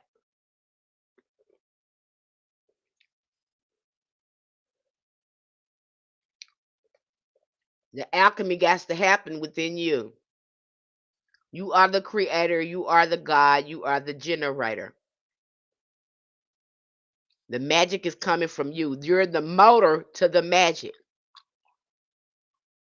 So if the motor is shot to hell and ain't working right, the battery is dead or is low, the car ain't the car ain't gonna work right. Same thing with your mind. Okay. And I know some of you said, Miss Penny, this sound like a lot. This sound like a child, this sound like a lot. I know it do. I'm so sorry it sound like that way. But I promise you this. Once you start healing, it's something about that healing and you start doing the work, a spirit, you immediately start seeing shifts in spirits moving. It's like every time you heal something, you get more interaction with them. It's a byproduct. It seems to be a byproduct. When I heal this, then this happens. Then I heal this and this happens. And before you know it, your life start getting in alignment. You find yourself not even to have do magic, and you're more willing to heal because you know when you heal, some good stuff finna happen. I mean, they know some good stuff. It's like a reward. It's almost like it's a more reward behind healing. It's like every time you heal something, a reward fallouts behind it, or a spiritual talent. That's why I don't see why people don't want to heal. You leaving so much stuff on the table because you want to stay raggedy. You leaving stuff on the table because you like being raggedy. Honey, I'm going to get my stuff. I'm going to fight for my healing because I want my stuff. I'm not leaving my stuff on the table because I want to be raggedy. I'm not doing it. Now, you can do that if you want to, but honey, I'm getting my stuff I came here with. And if I got to sit somewhere and sit down and be quiet and go inside myself and start changing some things on myself, then that's what I'm going to do because I want my stuff. Okay? I'm not leaving my stuff on the table because I want to be raggedy. Okay? Is there a thing about communicating with animals in hoodoo? I would say that this falls into the realm of two those spirit. You got spirit animals, or spirit guide animals. But yeah, you got some ancestors, that just could talk to animals. Now I started doing this a little. I don't know if I was communicating with them. I don't know if I was communicating with them, but I found myself, and it's strange, and I don't know how I was doing it. I found myself to could look at an animal and tell what's going on with them. I don't know how I was able to do that. Uh, I don't know how I do it, but I can do it. That happened a few times to me. My sister got that dog. That dog was hyperactive, was jumping everywhere. Now I know Labrador retrievers is hyper, but this dog was over the top. I said, this dog ain't sat down since I've been here. I think this dog has got some. This dog got ADHD or something, ADD. Something wrong with this dog. And my sister was laughing. Ain't nothing wrong with him. I said, yes, it is. That dog ain't no. I ain't never. We had a lot of dogs. I ain't never seen no dog act like that. And she took that dog to the vet. She found out. She called me and said, Penny, my dog do got ADD. How did you know? I said, girl, you can look at that dog and tell that dog it's not right. He was too hyper. He wanted to sit down so bad. He was so tired, but he couldn't. He couldn't sit down. Someone wouldn't let him. And so she found it out. Had that happen with a friend of mine. They had a lizard. And I told that girl, I said, that lizard don't look right. That lizard looked like he about to die. He looked pale. She said, what? How do a lizard look pale? I said, he don't look right. And I ain't never had no lizard before. I don't particularly like lizards. But I knew something wasn't right about him. Went back 2 days later, the lizard was gone. He had unalived. And she said, Penny, he was sick. You was right. How did you know? I don't know how I knew. He just didn't look right. Okay, so you'll have us have, and I think it's a sort of a DNA memory or something that happens. It's so subtle you don't know you're doing it. A lot of us are tapping into DNA memory and we don't know it. A lot of us have a lot of talent stuff because it's so easy to tap into it. We don't know. Okay, but we're really dealing with some real magic. Ancestors to me for a while now, dreams in color. Which route you suggest embracing my power? Ancestors to me. Ancestors talk to me for a while now. Uh, I would say, what are you trying to learn? What is your intentions? What are they telling you? Do you need to be writing it down? What are you interested in? Some self-discovery need to happen. What you want to do with this information? What is your intentions with communicating with them? What changes do you want to see in your life? These are the questions you need to be asking. I can't tell you what to do if I don't know your intentions. What is your intentions? What are you trying to do with that? How are you trying to use them in your life to enhance your life and benefit your life? Sit with that for a minute. Harnessing your gifts and powers. Then you're going to have to go within and start doing some meditation. You need to what are your goals? What specific thing that you want to accomplish? You need to bring that down. What thing, and break that down and accomplish one thing at a time and start going within. Because harnessing my gifts and powers is a wide scope. What thing that you can do and work on now to start harnessing it? Because you're gonna have to work. It ain't gonna happen to you all at once. You got to get somewhere and sit down and figure out what is their gifts. What exercises can I do to strengthen the gift? Now, this ain't no one. Ain't nobody gonna they not gonna magically and bam, you're gonna be able to do that. No. What is it that you can do You have a gift in that you need to strengthen, and what exercises that you need to do to strengthen them.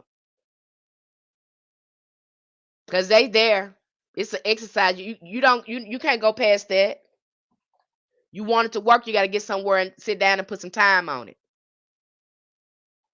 Are you doing that?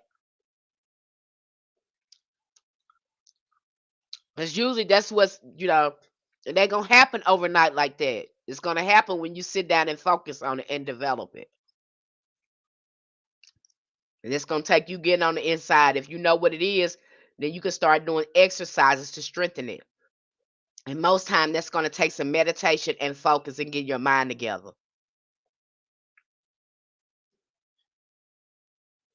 I've sat down and things have been coming clear to me. Okay, so what is your goal? What is your intentions? What are you trying to, what are you going, how is it going to benefit your life? You have the power. So you got the powers and all that stuff. Let's say you have the powers and the goals and all that stuff. Now what you going to do? How you going to use it? How are you going to use it? If you got all these powers and all this stuff, you're tapped into that, how are you using it? We can have it, but how is it going to help us if we have it and we don't know how to use it? You probably want to sit with that for a minute. You want to sit with that for a minute. You probably have it and all that, but you don't know how to use it. How could we bring that into our physical reality? How can it help shift our physical reality? Okay, so that's something to be asking yourself. Sit with that.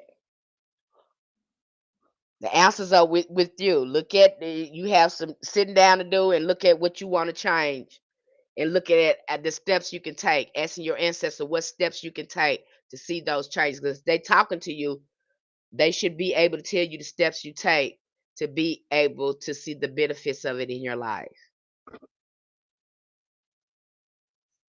Those are the questions I'll probably be asking. Okay. So again, slowly and almost imperceptibly at first, the changes manifest externally. The old gives way to the new, and the practitioner begins to experience a life aligned with their deeper will. Because that's what happens. Once you start getting in alignment and doing that work, you'll start seeing a lot of stuff clear out because you're again refining your energy. You're starting to develop yourself. And most times when this happens, a lot of people sit down and they think, I don't have no magic to do because I done fixed my life because I got myself together. You'll be having to figure out what kind of magic you want to do because when you start your again building your inner world and you started that inner alchemy, your life start to improve.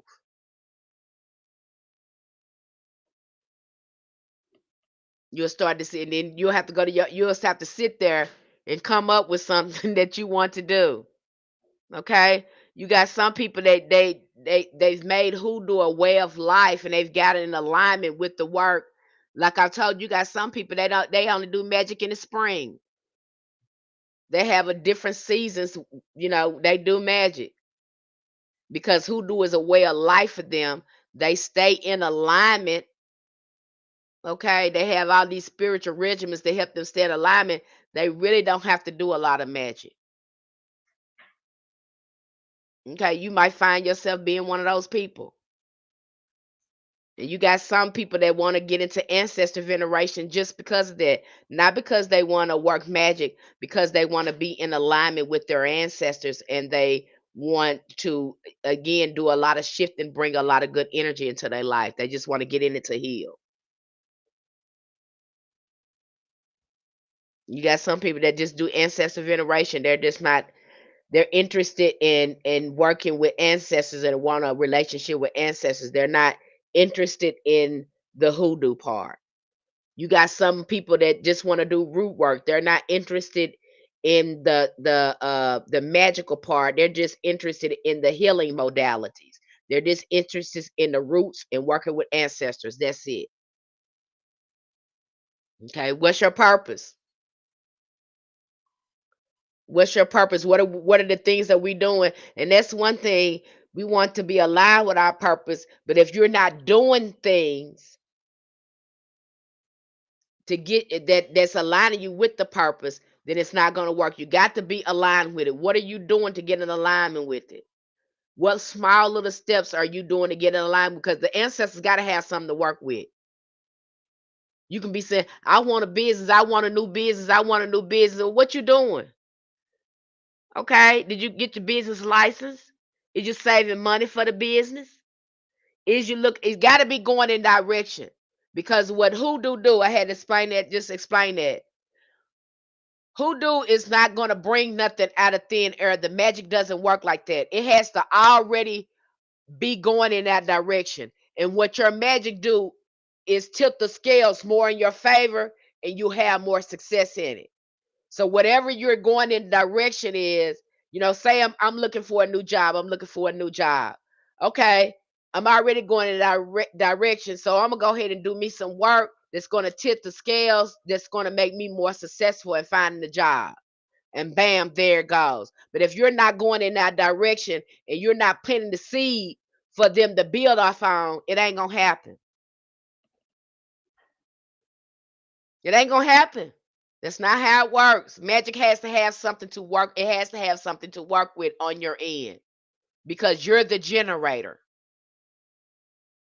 It ain't gonna happen out of thin air like that. They and what's one thing about people too. I think because we follow people so much and people tell us what to do, we want spirits to tell us what to do. Spirits do not tell us what to do. They can advise us and give us guidance. It's up to us to follow it. Then they can let us know what would happen if we make a certain choice, but they don't tell you what to do. They can give you guidance and feedback. Ultimately, the choice is up to you. And so I have some people will come to me, well, I don't know if I should do this or do that. Well, what do you want to do? You need to be telling me, I'm planning on doing this and I want to get a reading and see if how that's going to turn out. Not trying to get a spirit to tell you what to do. They can tell you how the outcome would be if you made that choice instead of having it. And people think that you still got free will. Okay, you still got free will. No, but the spirit can't take that away from you. Fear you have asked the sign to remove negative toxic people done. Okay? They can't do that. And you have people want spirit to make a decision for them. And really you should be asking your spirit guys, what is the likely outcome if I was to go this way? What is the likely outcome if I was to go this way? And then they give you feedback, and then you can make your choice based upon the feedback instead of telling asking them to tell you what to do. That's what gets you hung up. And again, framing your questions properly, okay, and looking at the favorable outcome and going with that. Now they can help you with that. Okay. Thank you, Poochie girl. Okay, let me get ready to wrap this up for you guys. Pathworking is not escapism, it is a constructive inner engineering. It is a deliberate shaping of the consciousness that allows the practitioner to move between worlds with awareness, discipline, and intent. It trains the mind, strengthens the will, and refines emotions, awakens intuition, and cultivates spiritual perception. It's also going to help you with your focus. Meditation needs to be going on because if your mind is scattered and you can't focus on your magic, but you really want it to happen, but you focus on this and you focus on that, energy goes where the focus goes, where intentions go. If you cannot focus on the magic, you can't focus on your, it's not going to turn out good. And then you wonder why it didn't work because your mind was everywhere and you're trying to do it fast instead of doing it in a state where you can relax and feel the magic and get it going. You didn't put more effort into it. You wasn't focused. You didn't come together with your emotions and your intentions. You didn't have that together. So no, you're not going to yield very good results if it's doing it like that.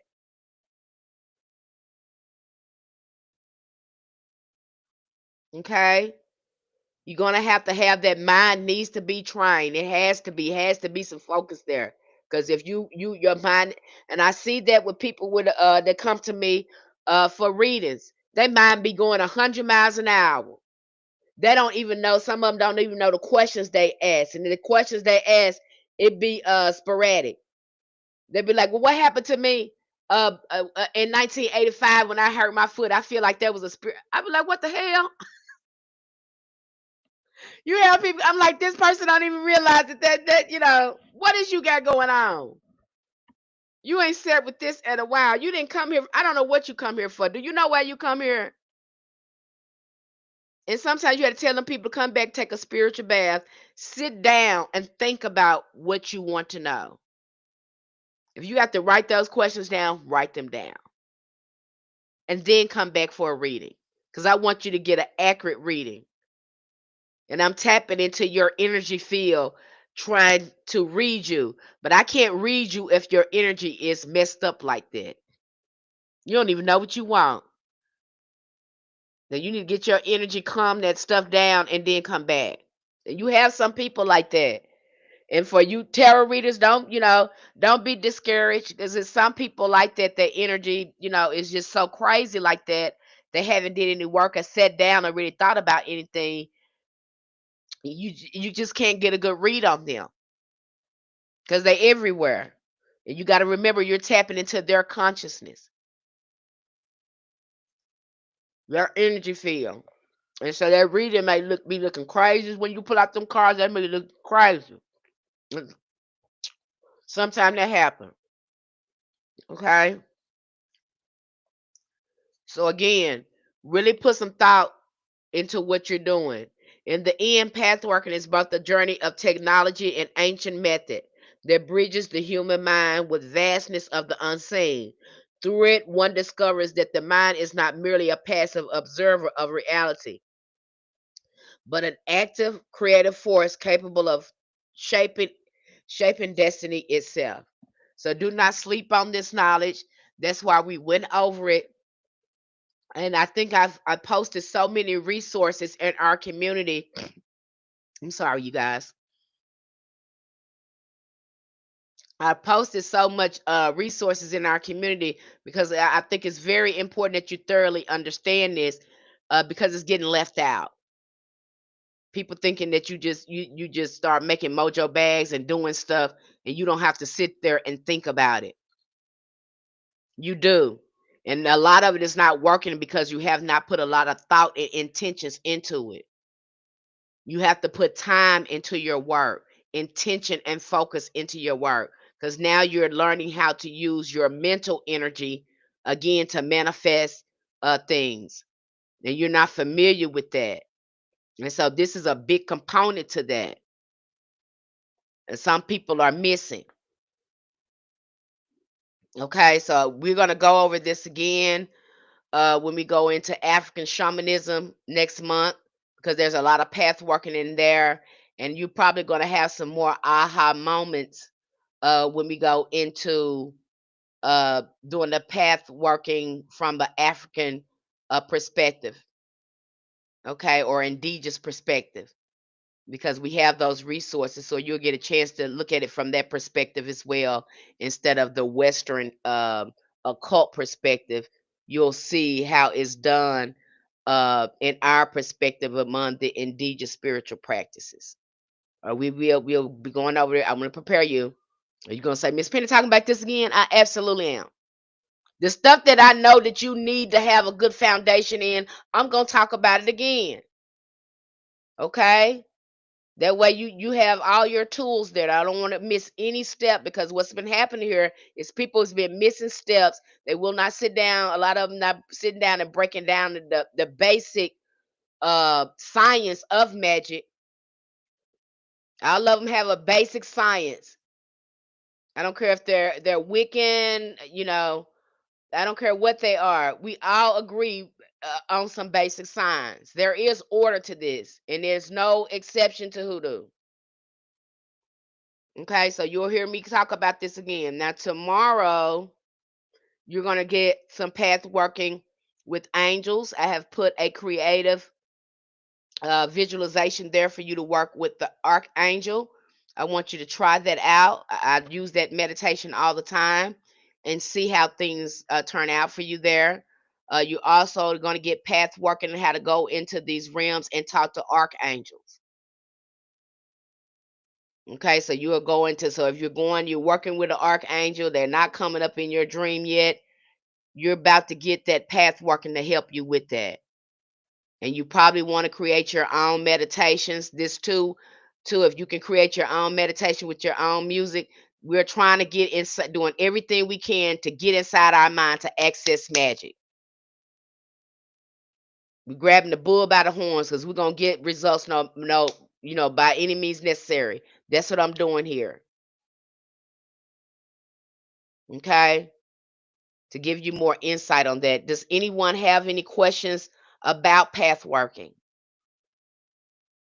Because I know I've covered a quite a bit here, and I know we always want to jump to the fun part of magic, and I know this is not the fun part of it. Some people that don't think that that's fun, but I tell you, this is an essential part of getting your magic going, so you don't want to skip it. Now I'm telling you, now if I'm telling you what it is. No questions. Okay, is anything else somebody want to ask me, you want to talk about before I close this out? Any other questions? You're welcome. You're welcome. I hope that helped you. But again, we're going into path working again. And you're going to get some more path working where you can do some more discoveries and do some more work and peel back some things of your own. So we will go into this again next month because I know how important it is for you to have a magical mind in order for your work to work. And I want that for you. I do. That's why I come here. Okay. Although I do the reviews here, and I'm thinking about, should I just keep these lectures just with our community? Should I keep sharing these lectures, with others? So I'm kind of going back and forth with that. Okay, because I do can get really deep, and then I'm worried too. Am I divulging a lot of information? Am I divulging too much information? Um, And so I'm really going back and forth with the ancestors on that. When connecting with our ancestors, I try to be careful because others can copycat them. That is why we call on our most beloved, elevated ancestors. We call on them by name with our mouth. So those are the only ones to show up. We don't just call on ancestors, say ancestors show up. Honey, you might have an ancestor show up, honey, that was reckless and raggedy. We don't want them there. Okay, we pray for them, but we don't want them there. We want our most beloved, elevated ancestors. And I've covered this before. When we're doing this, you're calling on the ancestors that were angels and that were saints. You got some ancestors that made it, they became deities. So when we do this, we stay again with our most holiest, elevated ancestors by saying this with our mouth. We don't just say ancestors show up, because if you do, yeah, you're going to get some regular stuff. But we say elevated, beloved ancestors, we create a boundary, and we know we're calling up on the most highest evolved ancestors. That's why we're doing that. I know people just tell you, just calling your ancestors, and people think it's just family. No, it's not that. And you doing yourself a disservice if you just working with family members. Honey, you don't know the spiritual power you got behind you. You need to be calling on them. It's not your family that's gonna be doing most of the work. It's gonna be most of your elevated ancestors. They have more power and strength than your family that just crossed over. So you can try that if you want to. They more evolved. They have more strength. They have more power than the ones that's just crossed over. They're limited in the things that they do. The family that just passed over, but the ones who have passed over for a long, long time, they have been elevated and crossed over long enough. They know the language of spirit. They have already been elevated to a status that can help you. It's beautifully laid out in the Ancestral Magic Guide. Yes, it is. I love that Ancestral Magic Guide too. I do. I love that guide. I was like, oh my gosh, this is so dope. Okay. But yeah, you want that guide. I think that's a beautiful. And of course, we're going into some more ancestral veneration. I try to keep it in your face. Ancestor veneration. You stop trying to pick up hoodoo and you don't know nothing about your ancestors. You don't know nothing about that struggle. You don't honor your ancestors. Stop doing it. Because you gonna don't do it. Please don't do that. It ain't gonna quite work right until you do that first in the first place. Okay? Don't even think about getting no ATR until you do this. Do this first and then go to an ATR. Get yourself right and get a spiritual relationship going with your ancestors and developing your spiritual core before you go over there and get initiated. That way you bring your spirits over there with you. Instead of you ain't got no contact with no spirit, and now you got to learn to work with all these spirits and wait for them to jump for you. But if you do the work before you get over there, you'll have better results when you go over there and be initiated in Santeria, Ifa, Voodoo. I don't know if that's what you want.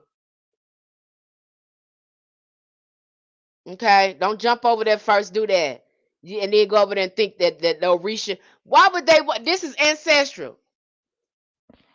That's why I love it don't work. They looking at you like you don't even talk to your ancestors, and you think we're gonna talk to you? Your ancestors don't even talk to you. Why should we talk to you? You don't even feed your ancestors and serve them. How the hell you gonna serve and feed and show up for us? You don't even show up for your ancestors. You ain't even did that consistent yet. And be consistent with your ancestors before you jump over there. And then you might find that you don't need to be initiated, that those ancestors will have those deities start pulling up on you because it's already in your bloodline. A lot of y'all, I appreciate you for really teaching with nothing but pure, genuine honesty. That's what I'm doing, baby. Thank you. Okay, so you shouldn't be jumping over there anyway, and then you want some power, want some power. You don't want no power. You don't know what you asking for because you ain't ready to devote yourself and strip yourself of your ego and serve them spirits because that's what's gonna happen.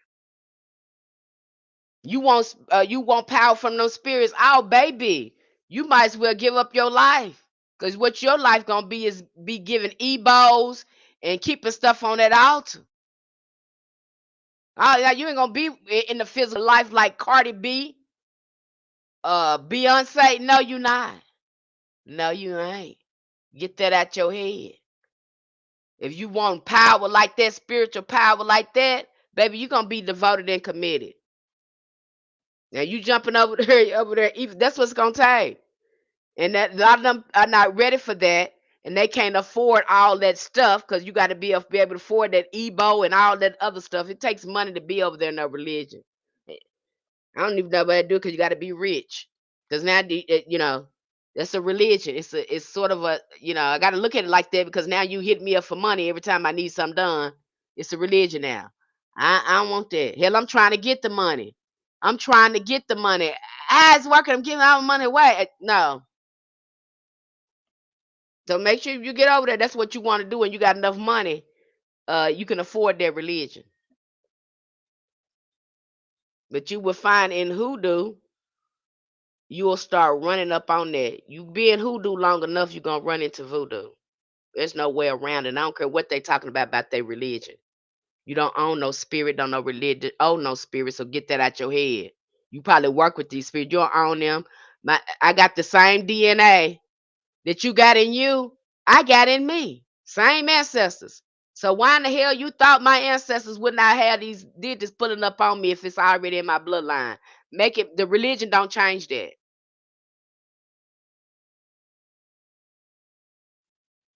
And they'll be showing you rituals, some of the rituals and stuff, they'll be showing you they doing the religion, but you don't even do the religion, but they just showed you how to do it. And if they was to come in there and see, they'd be like, who showed you that? My ancestors. And they'd be looking upside, your ancestors showed you? Yeah. And you not in voodoo? No. And yeah. You be doing it right too. You doing it off outnumber DNA memory. It's people practicing just like that.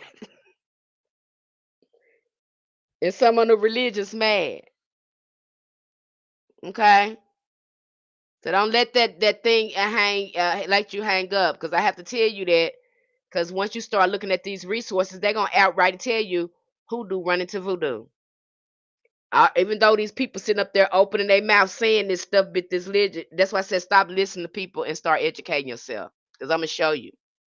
I'm not gonna withhold any good thing from you. I want you to reach the highest of the highest of the high. I want you to be the great conjure hoodoo worker that you can be. I'm gonna give you everything. If you put in the work, you can reach it. Because the resource gonna be there. Okay, I ain't gonna gatekeep you or nothing. I'm gonna show it to you, put it right there in your face and take you to it. I want that for you, because I don't want nobody working with me. You know, I don't like seeing somebody make a fool out of you, mislead you and stuff. I don't like seeing you like that. Okay, it upset me when I see them folks getting up there showing you something and telling you to do something, and they be like, "Don't show them that. You ain't even told them how that work." You know, I don't like it. So that's why I have to come here and try to share as much information as I can. And then I come here and I again give my community more insight. I don't just give them the resources. I'll come here and make a live stream on it to make sure they get it. Okay. I don't know, maybe I'm giving too much, and I'm sitting down with myself too. Is you giving too much? Because I'm sitting with myself too. Saying maybe I shouldn't be giving this much. I don't know. Um, but I love what I do, and it's not a problem to do it. But then I have to sit with myself. Am I giving too much? Okay. All right, you guys. I don't see anyone that has any more questions here. Anything to add here or share here? Uh, and I'll be coming back really soon. Because you guys are going to be doing path working on the archangel, so I probably won't be coming back tomorrow. And we're slowing things down over there. We're slowing things down in our community over there.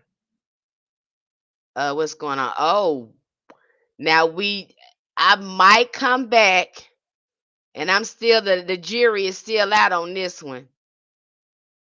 I might come back and talk about self initiation.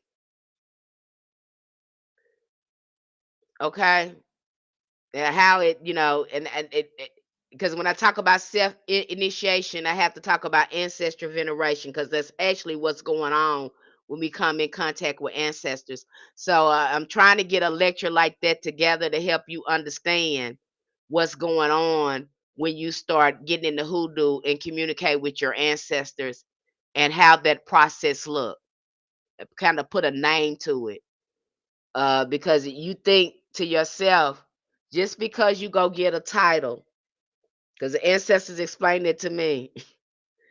They said, baby, just because they get a title don't mean uh they got that same type of influence in the spiritual realm. They said don't equal that. They said these people come over there, and they may cross over with these titles of being a mega preacher or a priest and all that. But if they have not put in the real work, that doesn't cross over to the spiritual realm. The same pull that they think they have with the title in the physical realm, that does not apply to the spiritual realm. It don't transfer over. Those titles only work in this physical realm. Now, for the people that don't have a title that really do the spiritual work, they get more recognition in the spiritual realm. I know you said it's totally opposite than what you're saying. Okay, it's totally opposite of what you saying. I know what you're saying. They got a title. They're a priest and all this and all that. They don't have that type of recognition. A lot of them don't have that type of recognition on the spiritual realm. Not many of them do.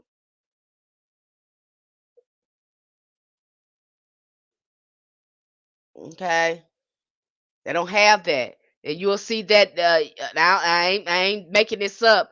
I think we went through a book review, and it tells you that. A resource in there was telling them, but ancestors had already told me that, but it was something to see it in a resource that we have. They said the same thing that the ancestors told me. So don't, these people branding themselves with put in the work, and you going, you know what I'm saying? and be get the recognition from the spiritual realm, not people. That's what we want. That's who helping us. Okay, it don't matter about people. Again, we want the recognition from the spirit, not people. We want to be recognized by spirit, not people. We can give a flying flip about what people think about us. What we care about is how that spirit world doing though. How that spirit life moving. Do the spirits move when you open your mouth? Do you got respect in the spiritual realm? Are you getting that help? That's all that matters. People, what people got going on don't matter. Don't get caught up in that. I'm telling you something important, but some of y'all gonna go right out and just start. I'm trying to help you. Okay, and then I show you that I'm not making this up, because people have said the very same thing. These people don't get that recognition. Don't uh apply to the spiritual realm. What applies to the spiritual realm is your relationship with these spirits. How you honor the spirits and work with them. They can care less about your title. Your recognition comes through your work and your time. Now you can get over there if you want to, thinking that title gonna transform you, and you ain't doing. Do this first, and then get over there. Then you'll get some power. Do this first, and then go over there, and then you'll tap into real power. And none of them that's trying to make a fool out of you or gatekeep you won't be able to do it, because you'll walk in there with your spirits. They won't be able to do it. The spirit ain't gonna let them do it, because you already walk in there with the power. Instead of going in there trying to find some with somebody gatekeeping, they don't want you to have it. Your spirits will start teaching you stuff, and that some of them that's gatekeeping are probably gonna get mad at you and wonder how in the hell you learning this.